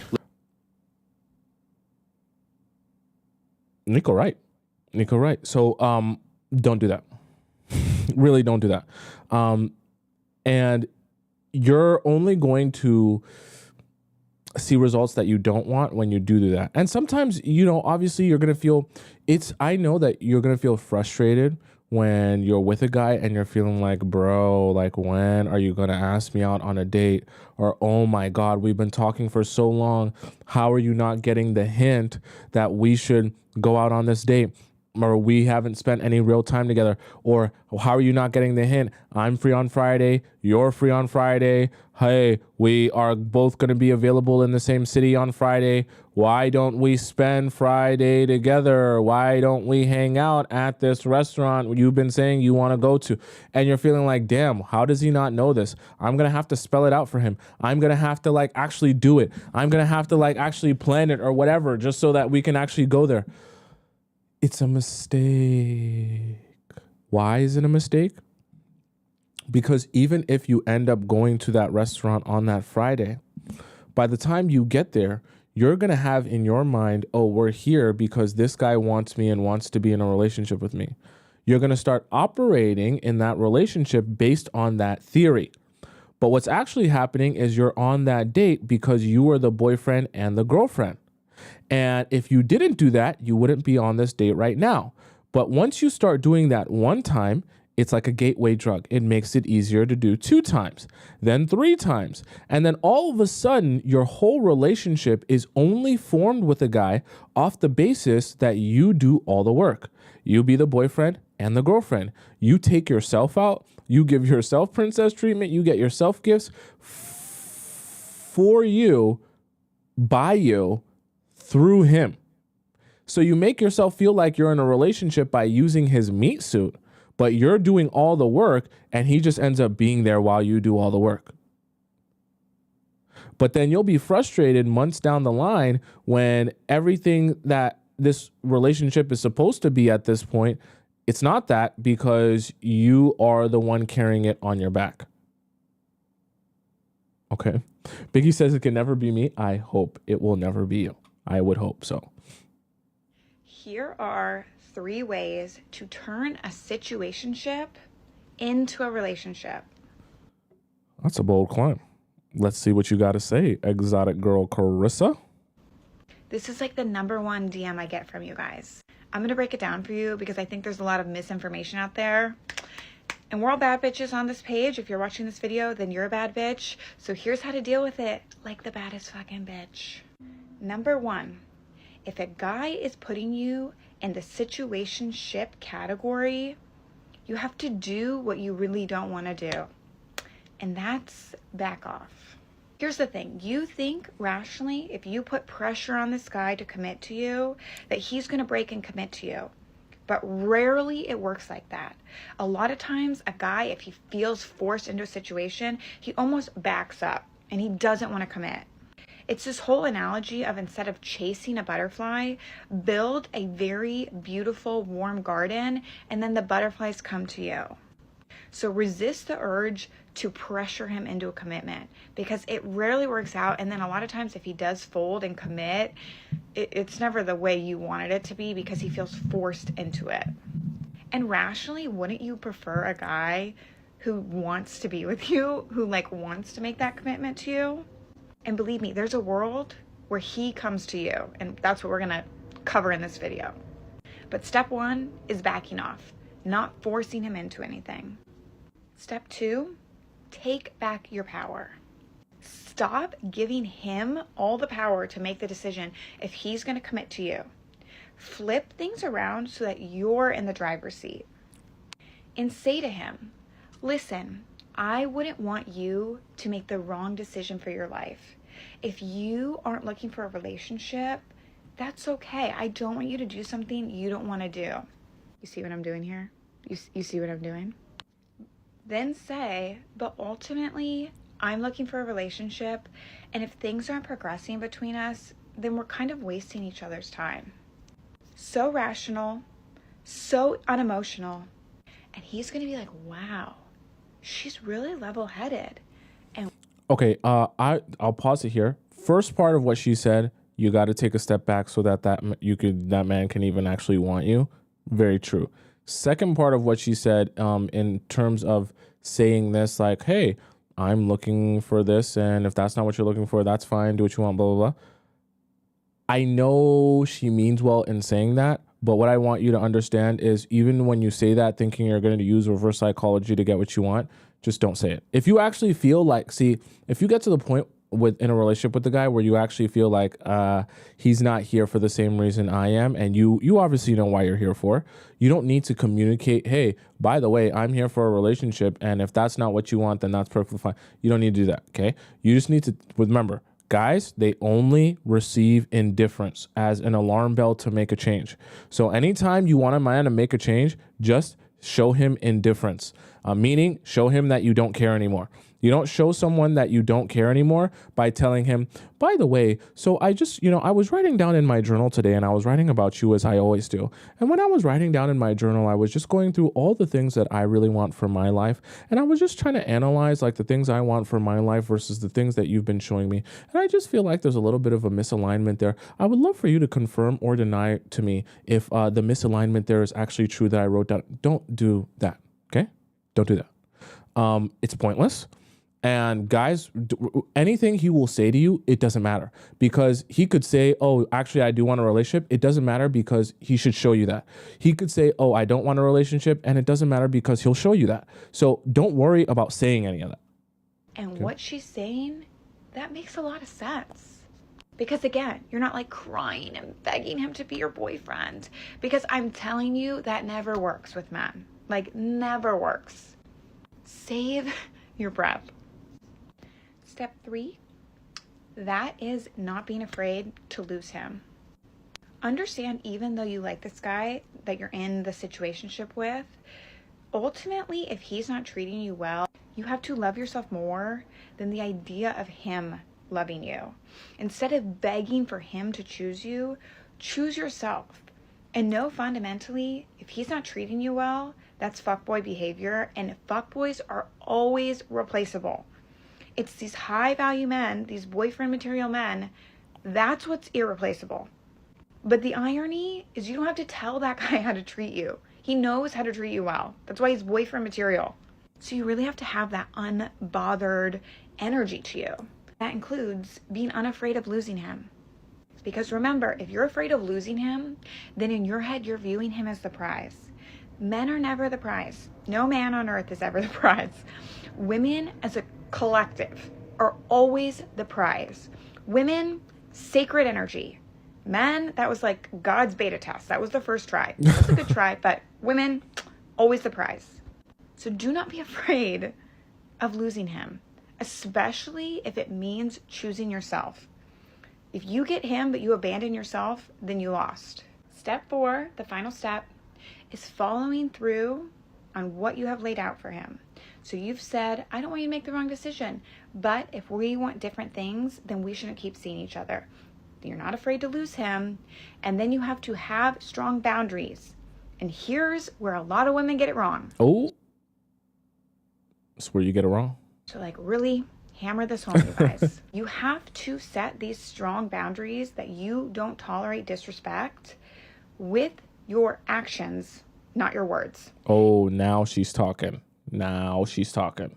If you want to tell him your boundary with your words, that's fine too. But you have to follow through with your actions. So you're telling him, well, maybe we want different things. Nonchalantly, again, not getting emotional, because when you get really emotional, a man shuts down and he stops believing what's coming out of your mouth, because he's like, the only thing I'll say to this, and I don't want to keep pausing it, but the only thing I'll say to this is what she is talking about, especially when she's talking about, oh, approach this and say this to him, but say it very unemotional.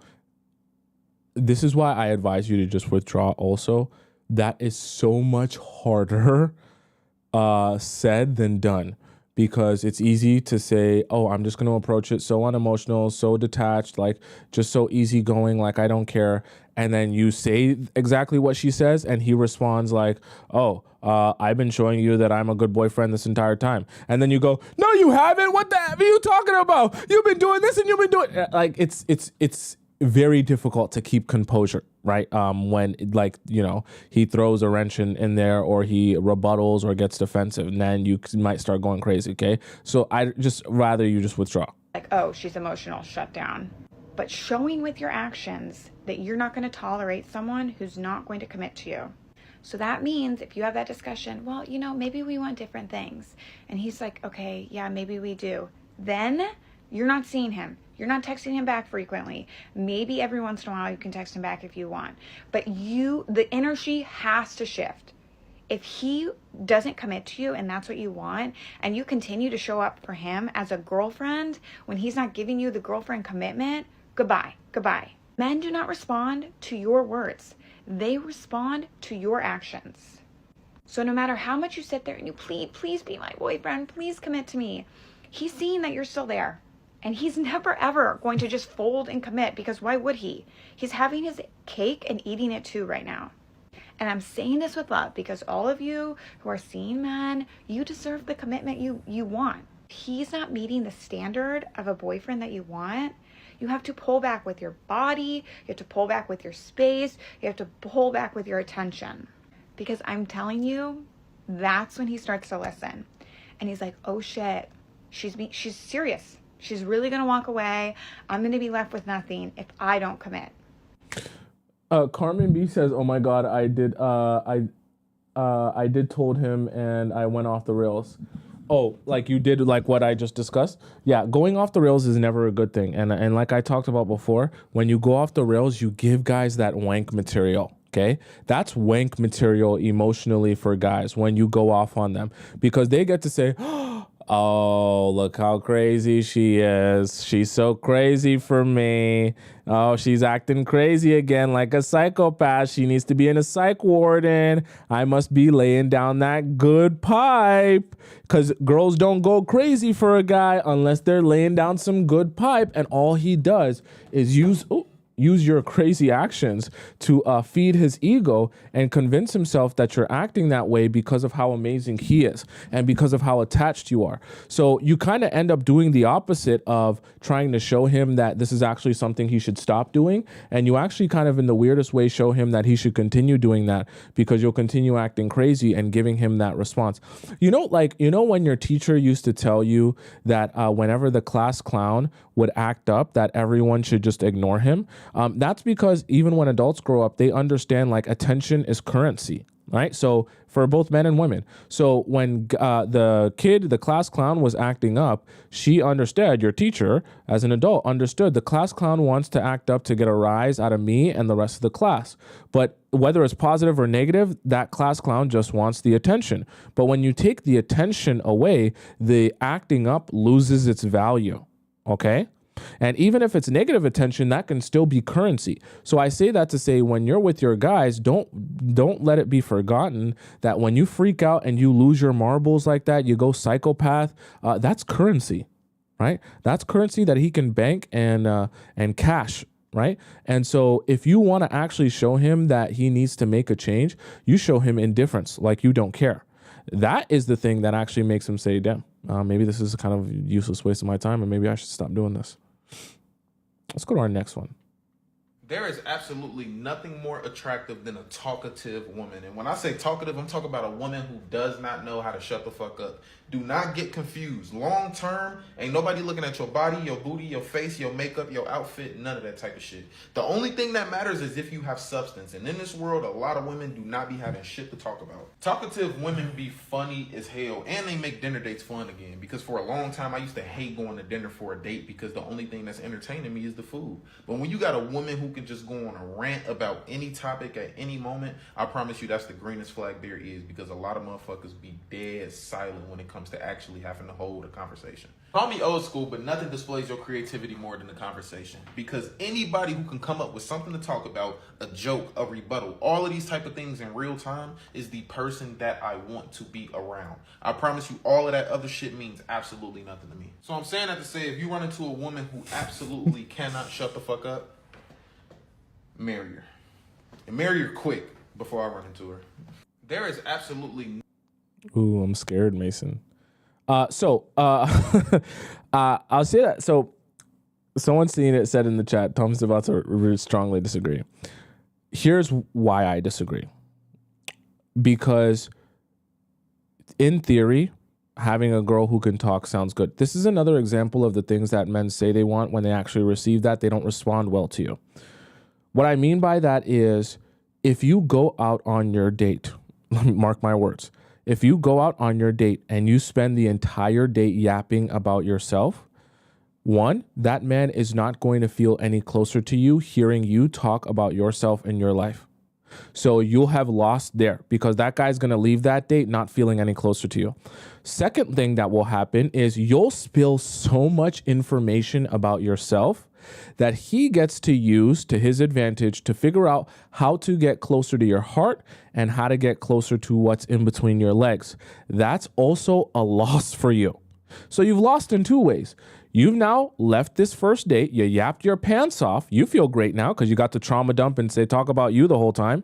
You've now left this date where a guy who doesn't feel close to you, you feel closer to him, and you've given him information about you that could be really useful to take advantage of you. Now, of course, we don't know whether or not the guy that you're on a date with is going to use that information for good or bad, but that's the problem. We don't know if he's going to use that information for good or bad. He's a stranger, so we don't know what his true intentions are. And so I just say that to say, I know what Mason was trying to say. I love a girl who can hold conversation and talk and this and that. What Mason is actually saying, though, is when on a date, if that girl can be conversational, that is ideal because that's the most engaging. But, excuse me, what I want you to be aware of is you can be A+ conversational without actually saying anything.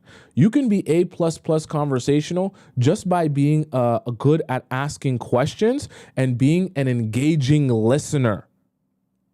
While you listen, you can give your little side notes and rebuttals just to make them feel like you're engaged and you're still actively listening, right? When you're engaged and you're an active listener, people forget that you're not really sharing.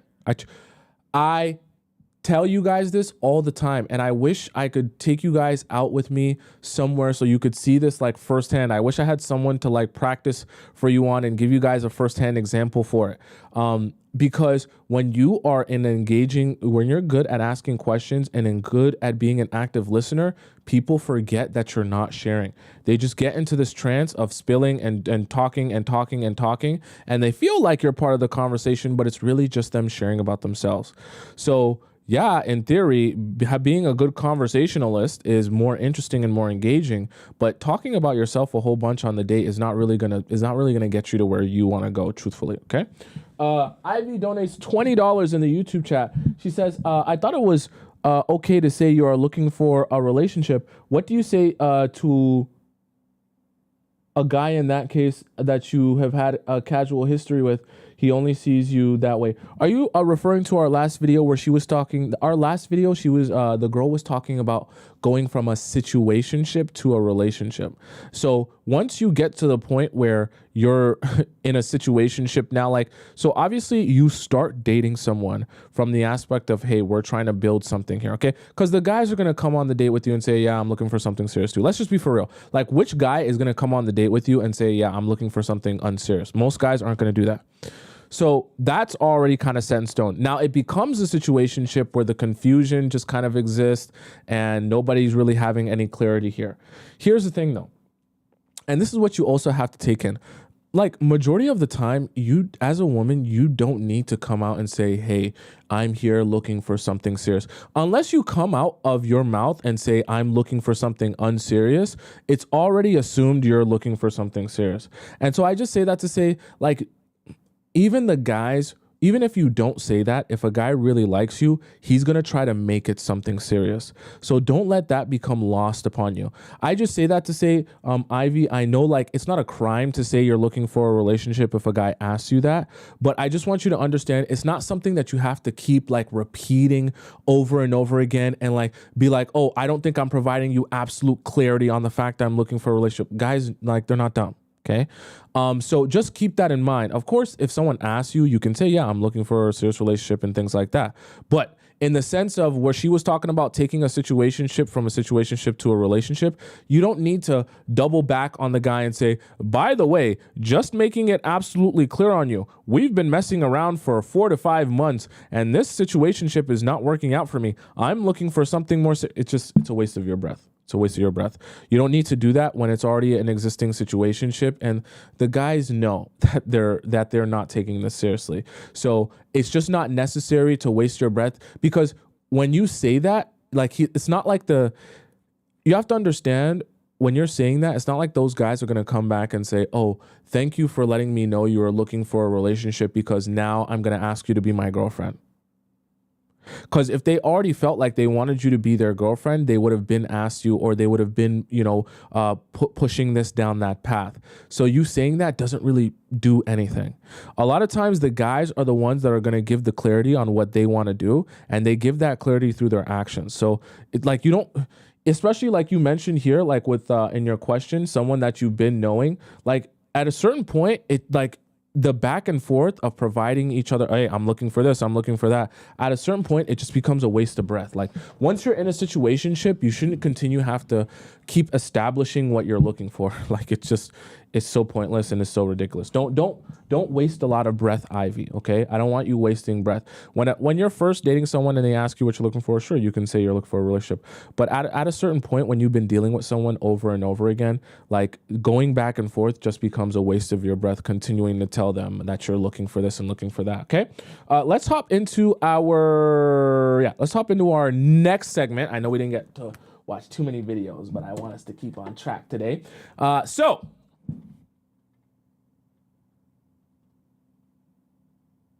it's that time. Do you know what time it is? I want to know in the chat if you know what time it is. Don't look at your clock. Don't look at your watch. Don't look at your phone. Don't look anywhere else in your home. It's a special time. It's an amazing time. It's a time where you're going to laugh and you're going to cry. If you don't know, I'm going to tell you what time.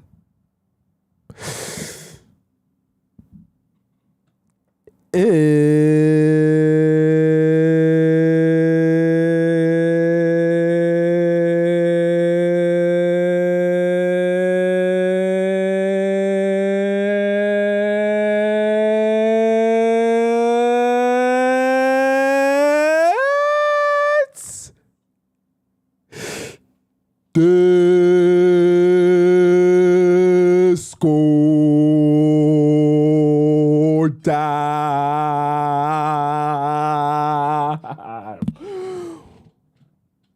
Yeah. All right, chat. Let's hop over into our Discord. For those of you who don't know what Discord time is, I'm going to let you know.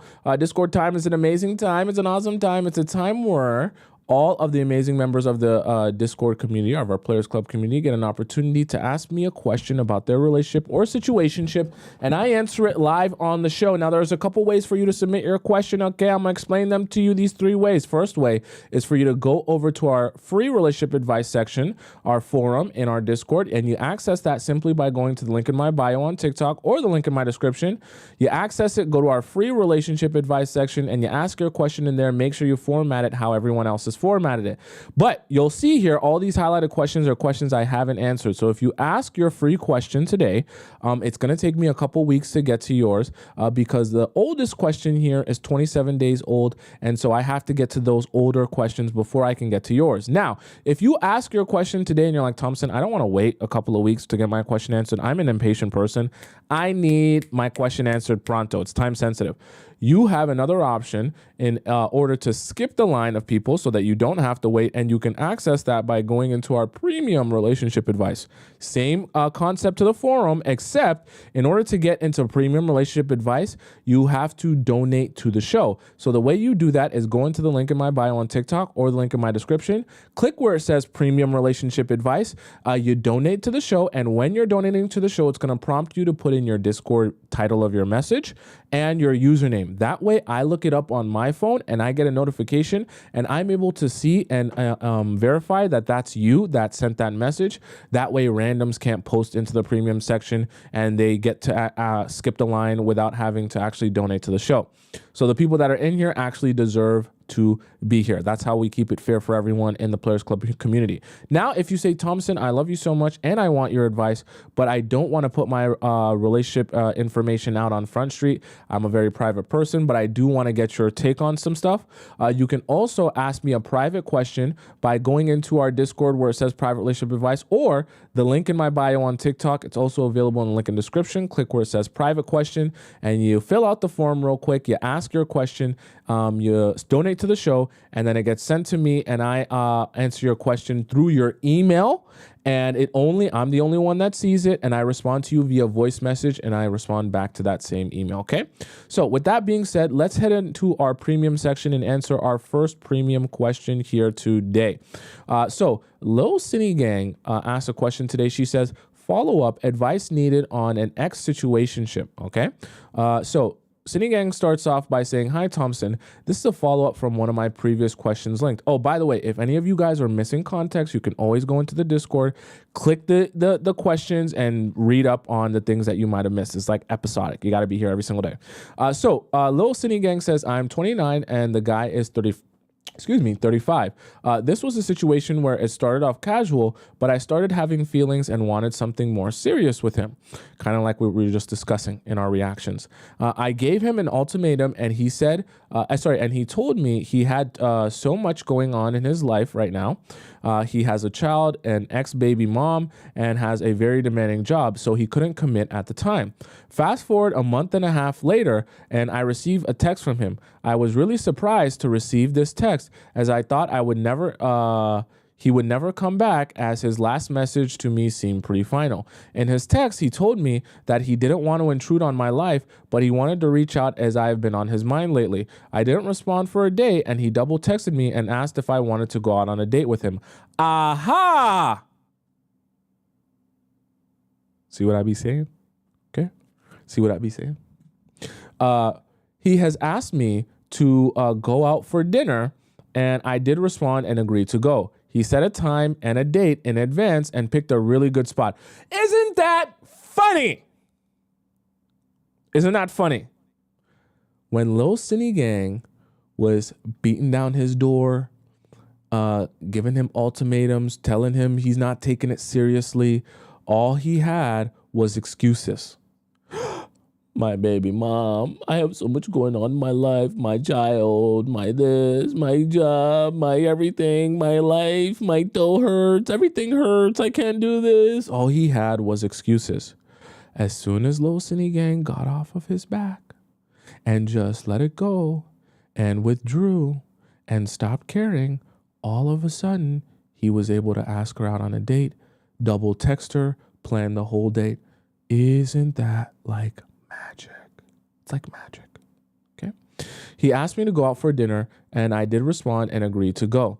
Okay. He set a date and a time in advance and picked a really good dinner spot. So this should be news to you as well. Never accept anything less again. Because clearly he's shown you himself that he's capable of doing it. He's capable of knowing how to do it. So it's not like he's dumb and stupid. So when he doesn't do it, now you know he's doing it on purpose, not because he's too stupid to do it. He told me he's really excited to see me and has been missing me.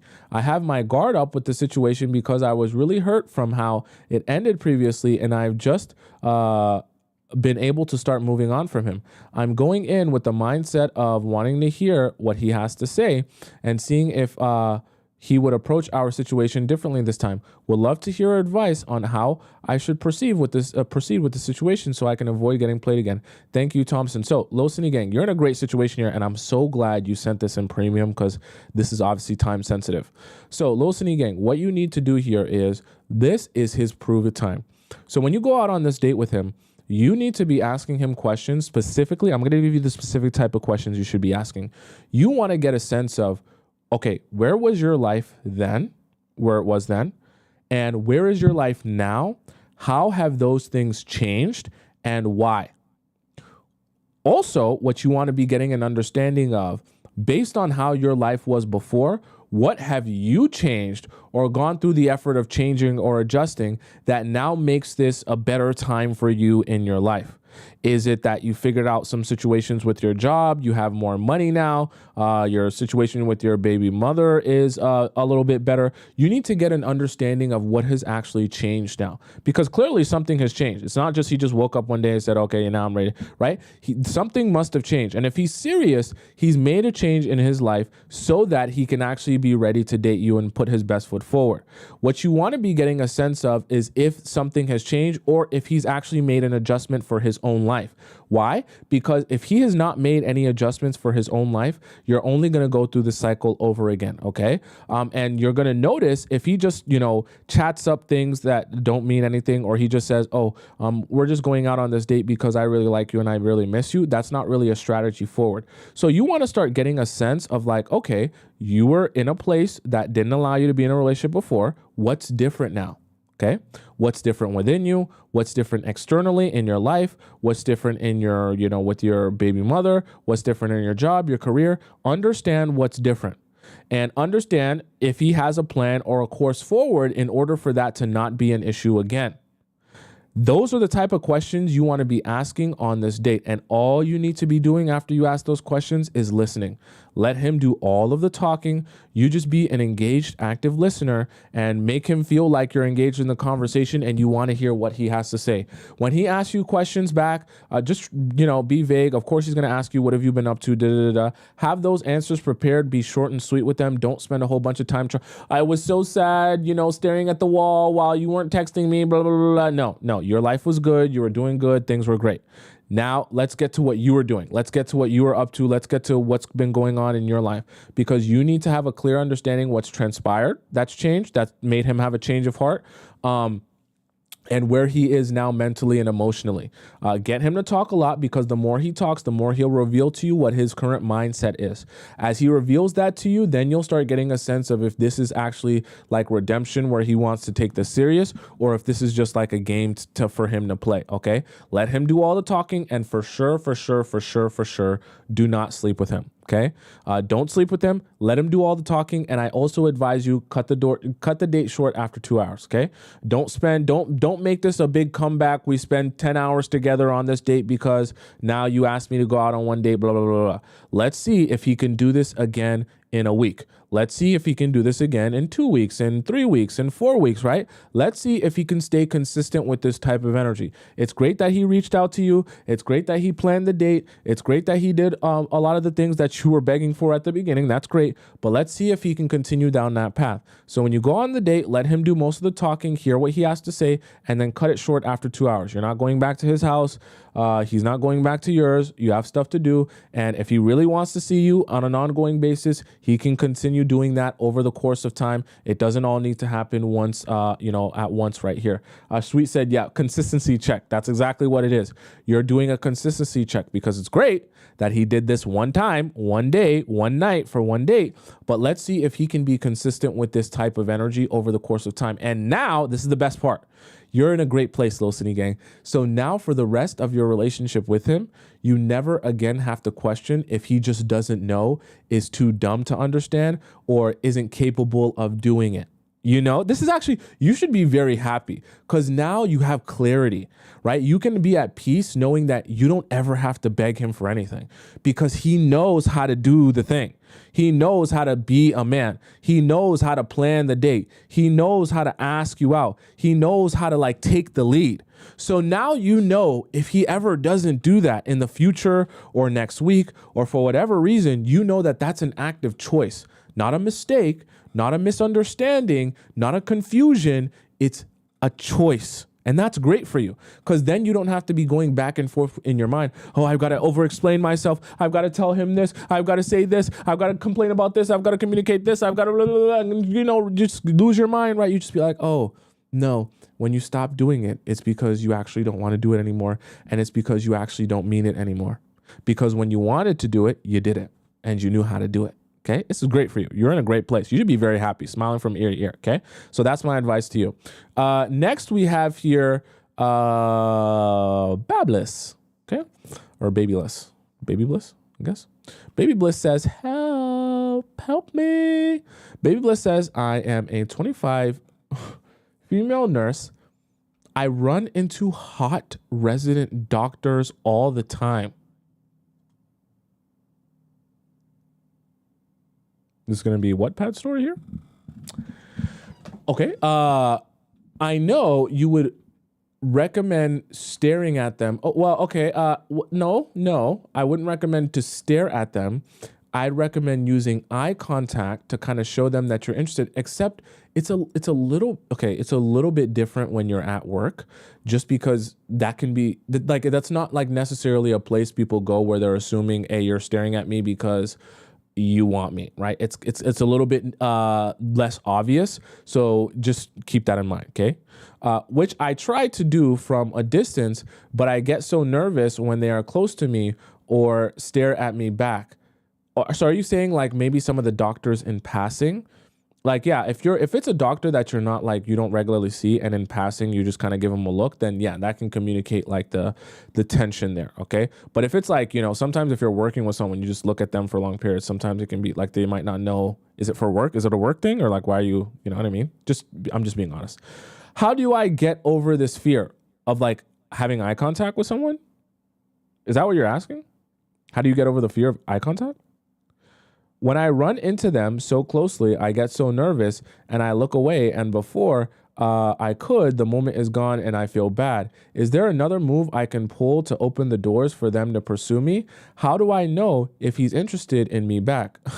When you have eye contact with someone and they're looking at you back and you can't catch them glimpsing at you multiple times as well, then you know they're into you.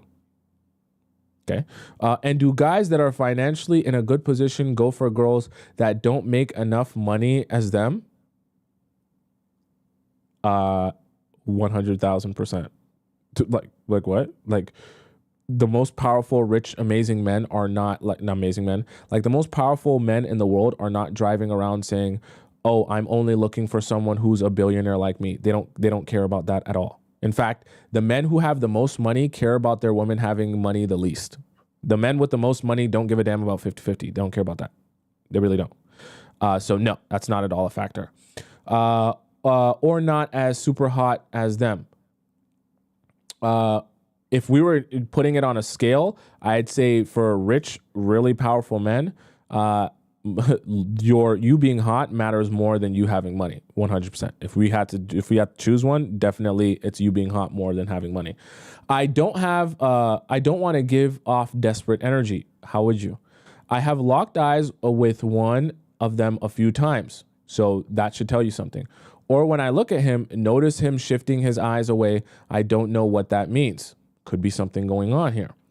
So number 2, you say, I'm in the process of getting over a narcissistic relationship. I ran into him during a football championship and he keeps staring at me from a distance. Wait, what? I thought we were talking about hot resident doctors. What? I'm confused now. Are the hot resident doctors at football championships?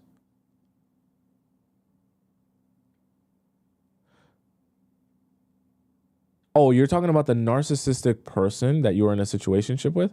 I ran into him at a football championship. He keeps staring at me from a distance. So don't look. You're over him. Don't look. Or he will walk towards my team and I don't even look in his direction and he leaves. I started to avoid him because of his disrespect towards me. There is a gala where I will run into him. Should I try to stare at him back so he will come in? What are you saying? What are you saying here? I hope you're not asking me, should you stare at the guy you were in a narcissistic situationship with so that he will come to you and talk to you? What are you saying here? And if he does come to talk to me, how do I tell him I want nothing to do with him unless we are in a committed relationship?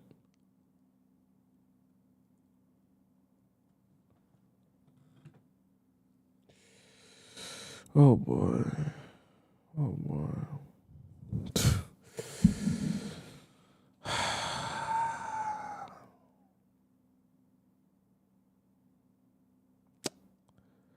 Should I encourage small talk or stop and set boundaries right away when he approaches?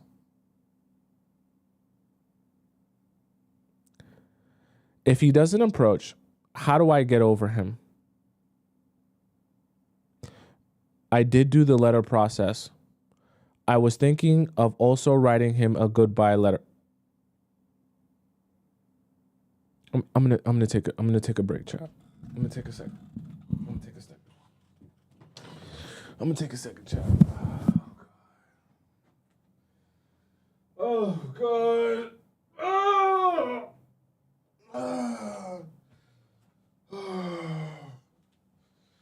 I gotta release pressure. I do downward dog and stuff, you know. You guys know during the Discord time. Oh boy. Gotta get up, stretch. Oh God. Stretch my back out. Oh. Oh. Wow.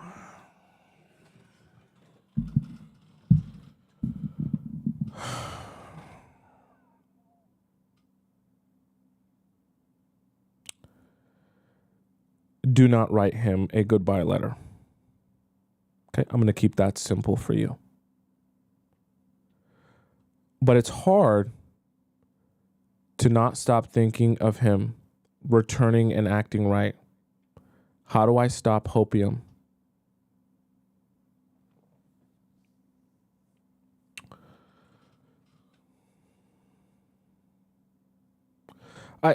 This is like 2 questions in one, and like, okay, let's ignore everything that's going on here, right? The only reason we need to ignore this is because if you're in a situation like this, you're not even ready to be building a new thing. I'm never in the business of advising you guys to jump from one guy to another. And if you feel like the only way, because this is what it sounds like to me, I'm getting the sense that you feel the only way to actually get over this last guy is to meet a new guy at work. I am never in the business of advising you to get over an old guy by meeting a new guy, because you're not actually working through your emotions and feelings. Okay, so let's put down the staring contest at work with the doctors and let's pick up figuring out how you can actually work yourself through this past situation with the old guy. Okay, because you don't need to be staring at no doctor's PPs at work before you figure out this process here. Because if you're sending me a message here and the beginning of your message starts with, I'm just getting over a narcissistic situationship. And then the end of your message is talking about sending him a goodbye letter. And then also you're talking about, should I stare at him so he'll come talk to me? Why would you want the guy you were in a toxic situationship with to come and talk to you? Why would you want that?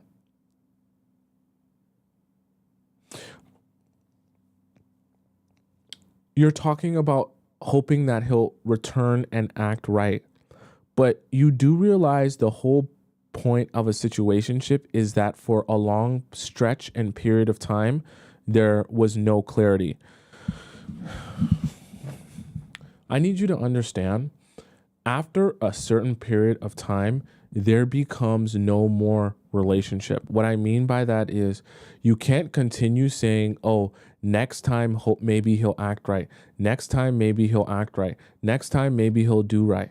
Because you're just going to keep going on a hamster wheel, hoping for the day that things change, and they never do. This situationship has clearly run its course and is not a thing anymore.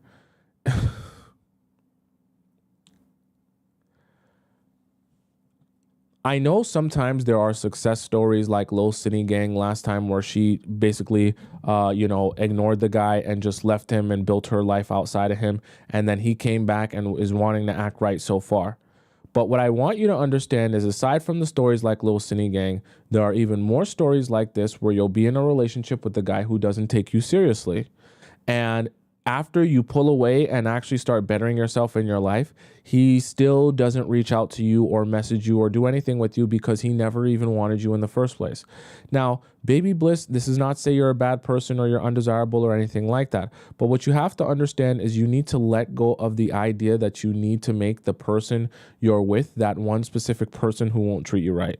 Because what you're trying to do is you're trying to force the relationship that you're in to be the relationship with this guy, which is why you're like desperately hoping that giving him eye contact will make him want to come talk to you and then act. Don't do that. Don't do that. In fact, if you actually wanted a guy to miss you, if you actually wanted to give yourself a possibility of him missing you, you should be gone from everywhere. Don't be able for him to find you at the football games. Don't be able for him to find you anywhere. Don't chat with him. Don't talk to his friends. Don't go to the same parties as him. Don't be nowhere where he can find you, okay? Because that's the only way he could actually miss you, even if he was going to. But truthfully and honestly, I doubt he does. If he treated you like that for a long enough period, I doubt he does miss you. I think he probably misses taking advantage of you and using you, and he probably thinks you're very emotionally weak. So he probably thinks, after a period of time, I won't even have to go up to her or say anything, because she'll become so desperate to see me and be with me again, she'll reach out to me, which is essentially what you're about. You're about to do it. You're about to do it. I can tell.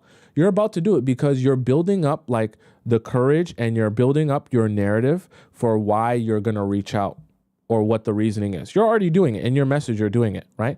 You're doing the letter process, which is supposed to be for you, like I advised. I never advised you to write a goodbye letter to the guy that you're trying to get over. I never advised that. You built that narrative. This is where delusion can take you. You built that narrative within your own mind as a justified reason for reaching out to him. Because your mind, your delusion, has now put you into a spiral where you think maybe when I send him this letter, it'll help him realize that I'm really done for real, done, actually final, done. It's never happening again. I'm actually walking away now. I'm just about to walk out the door in a second. And when he gets that letter, he'll read it, he'll cry, he'll sob, he'll feel so badly, he'll think back to all the memories that we went through, and then he'll reach out to me and he'll say, oh my God, now that you sent me that letter, I cried, and the tears of my crying, they went onto the paper and they stained the paper, and they literally fell right on the part that said, I love you, and I realize how much I love you and I want to be in a relationship. It's not going to happen. It's not going to happen. Don't let your delusion play you. It's not going to happen. Don't send the letter. Don't even write the letter. Okay? Don't do it. Don't let your delusion convince you that this is the way to go about it. The way to go about it is to move forward with your life. And I want you to move forward with your life and not start thinking about how you're going to get with the new guy. Okay? Because we need to get you off of guys for a while. because the fact that you're sending me this is crazy. I thought this whole question was going to be about your work, doctors, and I was prepared to help you and give you all these strategies and stuff like that. You don't even need to be doing that, because why the hell are you worried about what the doctors are doing at work or how hot they are? This ain't General Hospital. This ain't Grey's Anatomy. You're worried about that, and you're still trying to get your narcissistic ex-situationship to come and talk to you, and you're thinking about, like, you need a boys break. That's what you need. You need a boys break. You're going too boy crazy here. I'm not trying to diss you, but you're going too boy crazy here. You need a boys break. You can watch the show, right? You can participate in the show, but that's all I want you doing with boy. You need a boys break. You go to work, get you a Tracy's dog. You rub one out when you have time and you're feeling horned up. Get you the Tracy's dog. That link's in my bio and in my description. Okay, get you the Tracy's dog. You rub one out when you're horned up. You go to work. You come back. You spend time with your girlfriends. Go to fun places and things like no boys. No going on dates, no Hinge, no Bumble, no nothing. No looking at doctors. If you look at a doctor and you're so horned up, grab your Tracy's dog, put it in your bag, grab your Tracy's dog, go to the bathroom, rub one out, and go back to work. Wash your hands, obviously, because you have patience. And I really mean that. Like, we need to get you off of boys for a little bit. We can't have you playing General Hospital, Grey's Anatomy, where you're thinking about how to do the boys, the doctors in the coat room, okay? It's not a good situation for you. And we definitely don't need you thinking like that when half your mind is also on the other guy. Okay? We need to get you off of boys for a little bit so that you can be on you for some time. Okay? You did the letter. That's good. No goodbye letter to him. He gets nothing from you. You're done with him. Okay? You're moving forward from him. You don't even want him to approach you. There's no point. Okay? He's only going to do the same thing to you over again. Okay, so we're investing time into you. Let's figure out what you want to do with your time aside from look at boys and fantasize about Grey's Anatomy.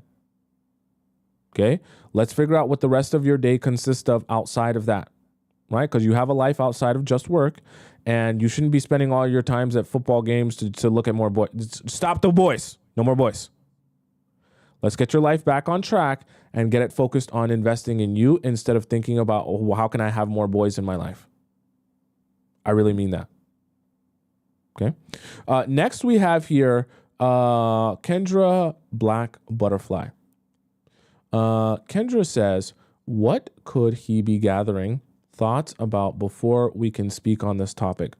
So Kendra says, hi, Tomisin. So this past Sunday, Jay and I went on a date. We have been dating for 7 weeks now and talk daily, mostly over the phone, okay? Every time we talk, it's at least 30 minutes. He's very open in sharing personal information with me about himself, his job, his family, and his kids. After our date, we went back to his place to hang out a little more before I went home. Excuse me. We talked some more and then we began to make out. Basically just kissing. Of course, he tried to touch me and I stopped him. Good. At that point, I decided to let him know that I'm not interested in going further than kissing and that I don't want to have casual encounters. He respected the reason why we stopped and we continued to chat about the situation. He said to me, "We are more than casual, don't you think?" I said, "Yes, I would say so, considering how consistently we've been dating." Then he said, "So you need a title?" I said, "Yes, I wouldn't want to assume we're more than that unless I'm told so." This is good. You want to know about this very well, okay? All you're saying, he's lead. Let him lead. You just agree. It's good. Me too. Sure. Yeah. Do you want it? If you want a title, sure. Yeah. That's what I would be looking for. I then asked him, when was the last time, oh no, you were physically intimate with someone? He replied, a week ago. It's just physical. We all have needs. I responded, well, I haven't been intimate with anyone for 6 months. I told him I'm only interested in seeing you. He was surprised to hear this, and I explained that I'm too busy to date multiple people, and I'm looking for something serious. He then agreed and said he was too.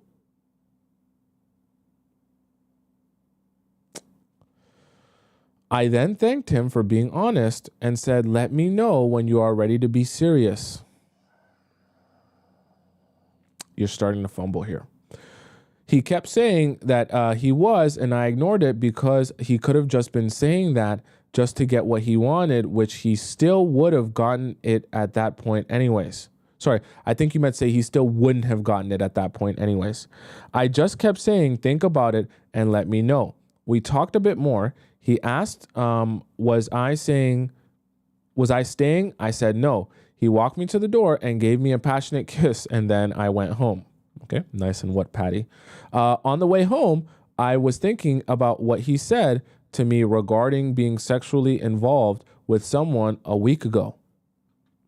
I didn't really care at the time because he was respecting my boundaries while dating, but now I feel like I need to take a step back and give him time to think about if he really wants this relationship seriously. I want to see how he behaves when I do so. To me, actions speak louder than words. If he's ready, he's going to make that known. The next day, I had not heard from him all day, and then around 6:15 p.m., my phone rang and I answered. It was him. He was calling to say hi, and was just telling me how busy his day was, and then he asked about my day. I told him I had a long day as well and that I was tired, about to lay down. He went on to share personal information about himself, his job, his finances, and I listened. Once there was a break in the conversation, I said to him, I wanted to talk about last night. I understand why you want to talk about it. Let's see what you do. Let's see. Then I said, I hope you didn't think I was a tease because of the last time we were together. See, you don't worry about that. Don't worry about that. You worry about standing on the business that you stood on, and you don't worry about how he feels about the business that you stood on. Okay? You kind of have to, you have to boss up, and when you say it, you mean it, and that's it. You have a problem with it, get the F. That you really have to be like that. I know you're a nice person, so it's hard to be like that. But you can't say it and then say, "Oh, I hope you're not mad at me," because who cares? Also, he sent you a message, so realize that it probably doesn't affect him that much if he called you, okay? Because still he's like, okay, that's what she said, that's what she's on, no problem with that. So just like accept it. Sometimes you got to know when to just let it lie and let it ride itself out. Like let it play itself out instead of continuing to beat it down. I spent the night after he grabbed me from the airport. And then yesterday, and he quickly said, no, I do not think that about you at all. Then he said he had been thinking about this all day while at work, but wanted to gather his thoughts before we spoke about it. I respected that and said, okay, let me know when you are ready. At that point, I thought we were about to get off the phone, but he continued to talk some more. He had realized that he needed to send a work email, and instead of saying he will call me back, he did it while on the phone with me. Okay. As he was typing the email, he was speaking it out loud. When he was done, he said, now my workday is complete. When all to tell me what he was going to do with his evening, etc. Tomisin, I think he meant say, went on to tell me. Tomisin, my question to you is, number one, why do you think he wasn't ready to talk about it then? Okay, I'm going to answer this directly. One, it just might not been the right place to talk about it, right? Sometimes over the phone conversations that are serious, it just feels uncomfortable to have it over the phone when you can't see someone in person. I'd always advise you to have a serious conversation in person. I know not all the time it's feasible or realistic, but I just think those are the best ways to have serious conversations. Now, here's the other thing. I don't think he was necessarily playing games by not being ready to have that conversation. I just think that the way you went about it was a little bit off. I think that when you tell him that this is your boundary, whatever it is, and this is what you're ready for, that's it. I'm looking for a relationship. I'm looking for something serious. You already said it now, so it's all out in the air. You can't undo that. But I think after you say that, you don't need to then go back and say, well, I just wanted to let you know, I hope you don't think I'm a tease and hope you don't think I'm a, no, you don't no, don't care. You don't care.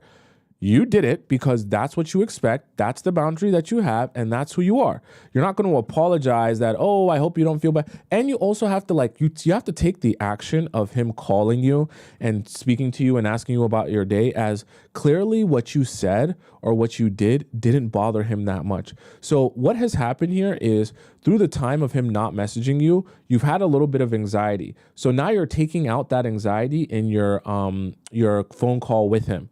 But you have to understand, if he really was like bothered by what you said, or he felt like frustrated with you or the relationship, he wouldn't have called you. So the reason he called you is because he doesn't have a problem with what you said or what you did. He doesn't have a problem with you standing on business. He doesn't have a problem with the stance that you took. So it's done then. And when I say it's done, it's like you don't have to keep revisiting. I hope you're not mad. I hope you're okay. I hope it's all good. Like, it's fine. And this is where I think you started to overthink a little bit. I see some people say it in the chat. I think you started to overthink a little bit, which is why you're like now like beating a dead horse. He's good with it. Like, he's good with where you stand. He knows where you stand, and he doesn't like, you don't need to be like, oh, is it okay? Is it fine? Do you want to discuss more? Like, no, you have this stance. And this is what you're ready for. This is what you're okay with. He's okayed that. He hasn't put any rebuttal to that. That's perfectly fine. He's even said he's ready for that as well. Now, obviously, that's just him saying that. But once he says that, you allow him to show you that, and that's it. You don't need to keep saying, oh, well, I'm sorry about this, and let's talk about that. I understand you're just trying to have communication, but I want you to know when you have a stance that you take and a boundary that you have, you don't need to keep re-explaining your boundary. And you don't need to be in fear that he's going to be upset at your boundary. It's your boundary. And clearly, he's not that upset at your boundary. He called you. And he's speaking to you on the phone for hours. It's funny, in the rest of the details in your message, you're actually giving me more reason to think that he didn't just call you out of like pity or because he felt obligated to call you. He called you because he actually wanted to speak to you, which is why he called you. And then, like you said, he wrote out his email while he was on the phone instead of just hanging up and saying he'll call you back, right? So like clearly he called you because he wanted to talk to you specifically, meaning there was nothing bothering him about what transpired the night before. You began overthinking, which is why you start thinking, oh, maybe he didn't message me till 6 p.m. because he didn't like what I said. Now you're getting anxious and that anxiety starting to come through in the way that you're communicating with him. Okay. So that's why I think that kind of situation happened that way. I just don't think he had a problem with what you said in the first place. Do you think he's going to say he's ready today, exclusively or otherwise? So that I wouldn't, guarantee. You have to let men go at their own pace. He might say, he's looking for something serious as well, but I don't think just because you say one day or a couple of days ago that you're ready for exclusivity, that all of a sudden he's going to say, well, I'm going to make you my girlfriend. I also actually, I want you to take note of this. I actually think if he takes a while to ask you to be his girlfriend, it's actually a good thing. And I mean, I'm talking about a while from this time you had this discussion, because what you don't want is a guy to hear you say, oh, I'm only going to sleep with you unless, we're dating and we're boyfriend and girlfriend. And then literally 30 seconds after that, he's like, well, do you want to be my girlfriend? And you're like, okay, yeah. And then you sleep together, right? Because then that's a manipulation tactic.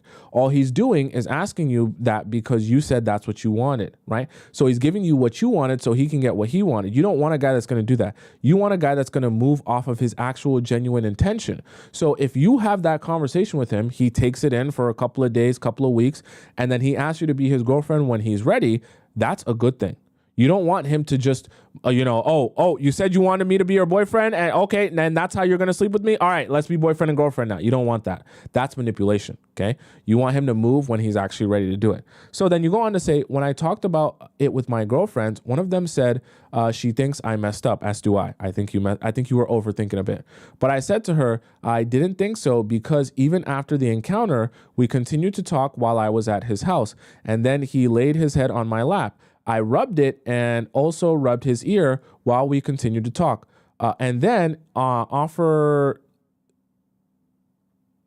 this, said to her, if I messed up, Why were we still having intimate moments like that? And why would he call the next day and talk to me more in detail about himself as he always does? I definitely feel like I know more about him than he does about me, which you say is good. That is good. But what I'm trying to explain to you is like, there's nothing wrong. You set the boundary and he's cool with that. Like, you're starting to overthink about, oh my God, is he upset that I set he's not. Like he's going about this regularly. He still likes you. Like, I'll say what I'll say after. My last question to you is, when would you know that you have a man emotionally attached? I'm thinking that I do because he shares things with me about his childhood and about his family, his kids, his finances, and how much he makes, stocks that he has, etc. He did confirm that he felt like we were more than casual. So what do you think I should do? I know you're going to say just wait, which is what I'm going to do. I'm not going to reach out until he does, but in the interim, please advise me. Thank you. I actually think this guy's feelings is growing for you. As weird as it might sound to you. And I think that there's nothing wrong with the way he's going about this.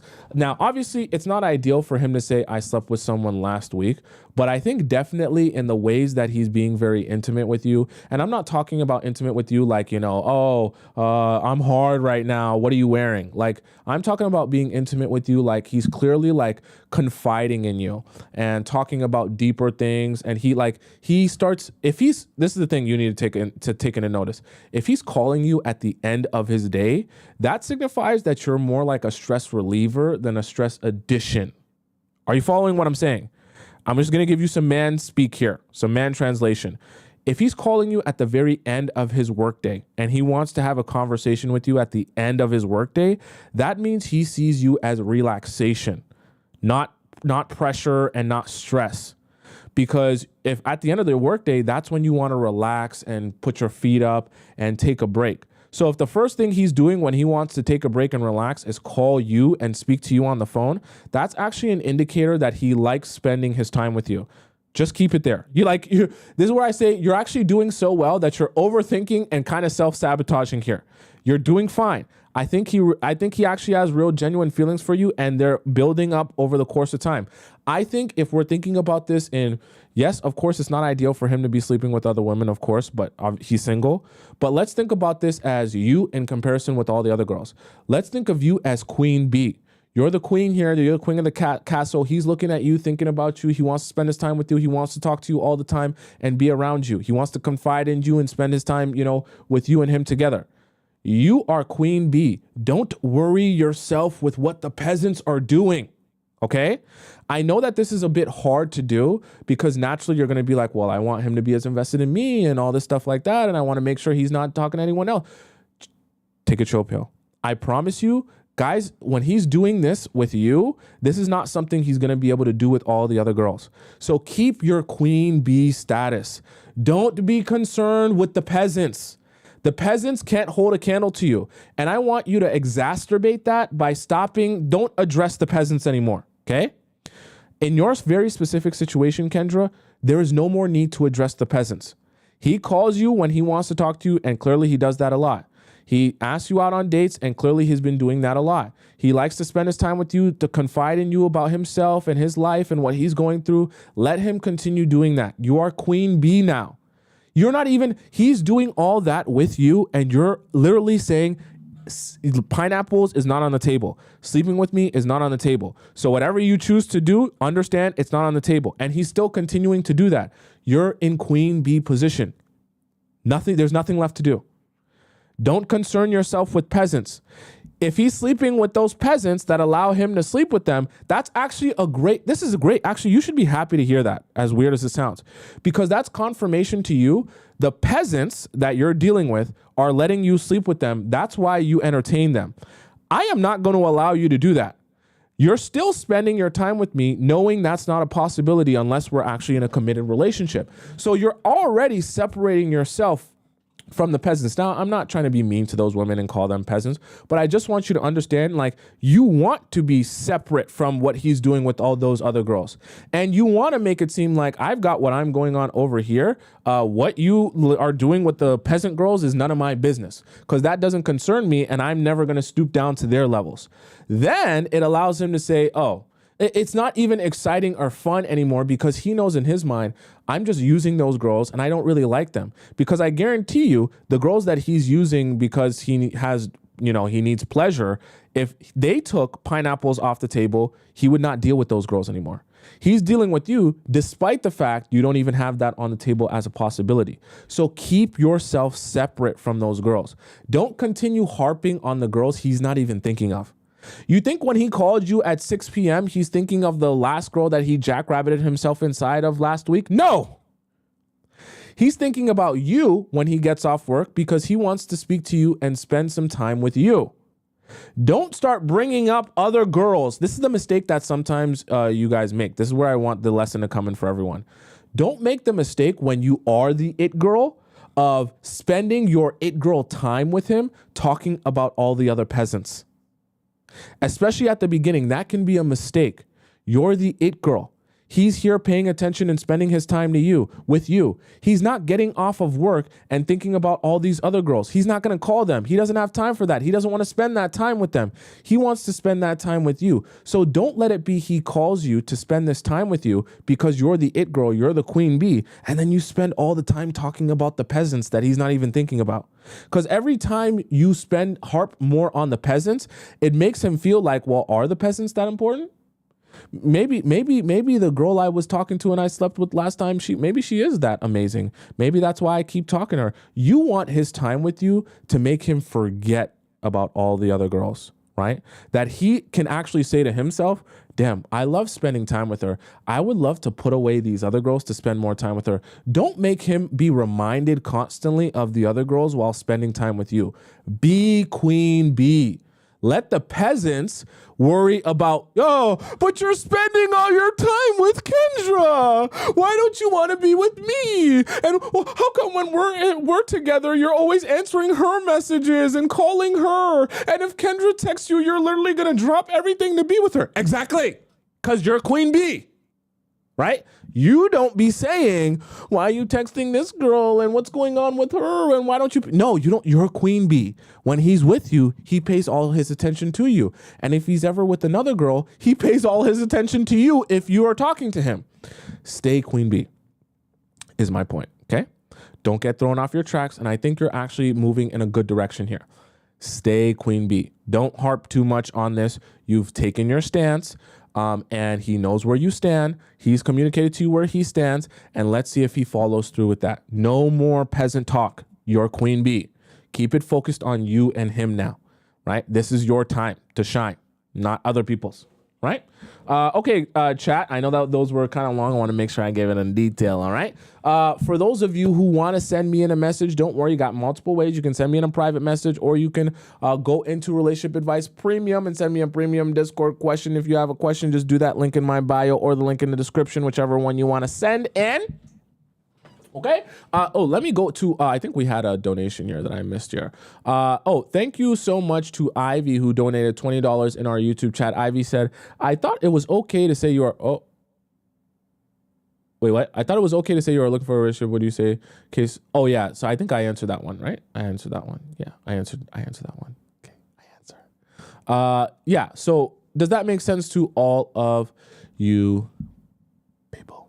No more peasant talk. No more peasant talk. Okay. All right, guys. So if you want to follow me on Instagram, my Instagram is right above my head on the top left corner of the screen. If you're on TikTok, you just see it right there. It's Tomisin_Atop. It's also on the bottom right there if you guys are on YouTube, and you can follow me on Instagram, see everything I'm doing at all times of the day. If you're on TikTok and you want to rewatch this show in its entirety because you missed parts or you came late, it's up above my head. Just type in my name on YouTube, Tomisin, Atobatele. You can even just type in my first name and it should pop up. Go to my YouTube page, go to the live section, and you can rewatch this live stream along with all the other live streams since the beginning of time, and you'll get all the context of the conversation because the YouTube and the TikTok live chat is embedded in the video, so you won't miss a second of conversation. Okay. I'm here every weekday, Monday to Friday at 4 p.m. Eastern Standard Time. So if you want to catch me right on time, my stream will be tomorrow at 4 p.m. EST. You got to figure out what time that is in your time zone. Until then, arrivederci, au revoir, goodbye, hasta la vista, salam, ciao, sayonara, adios, bon voyage! And I'll see you tomorrow at 4 p.m. Eastern Standard Time. Okay, bye for now. won't be long till we see each other.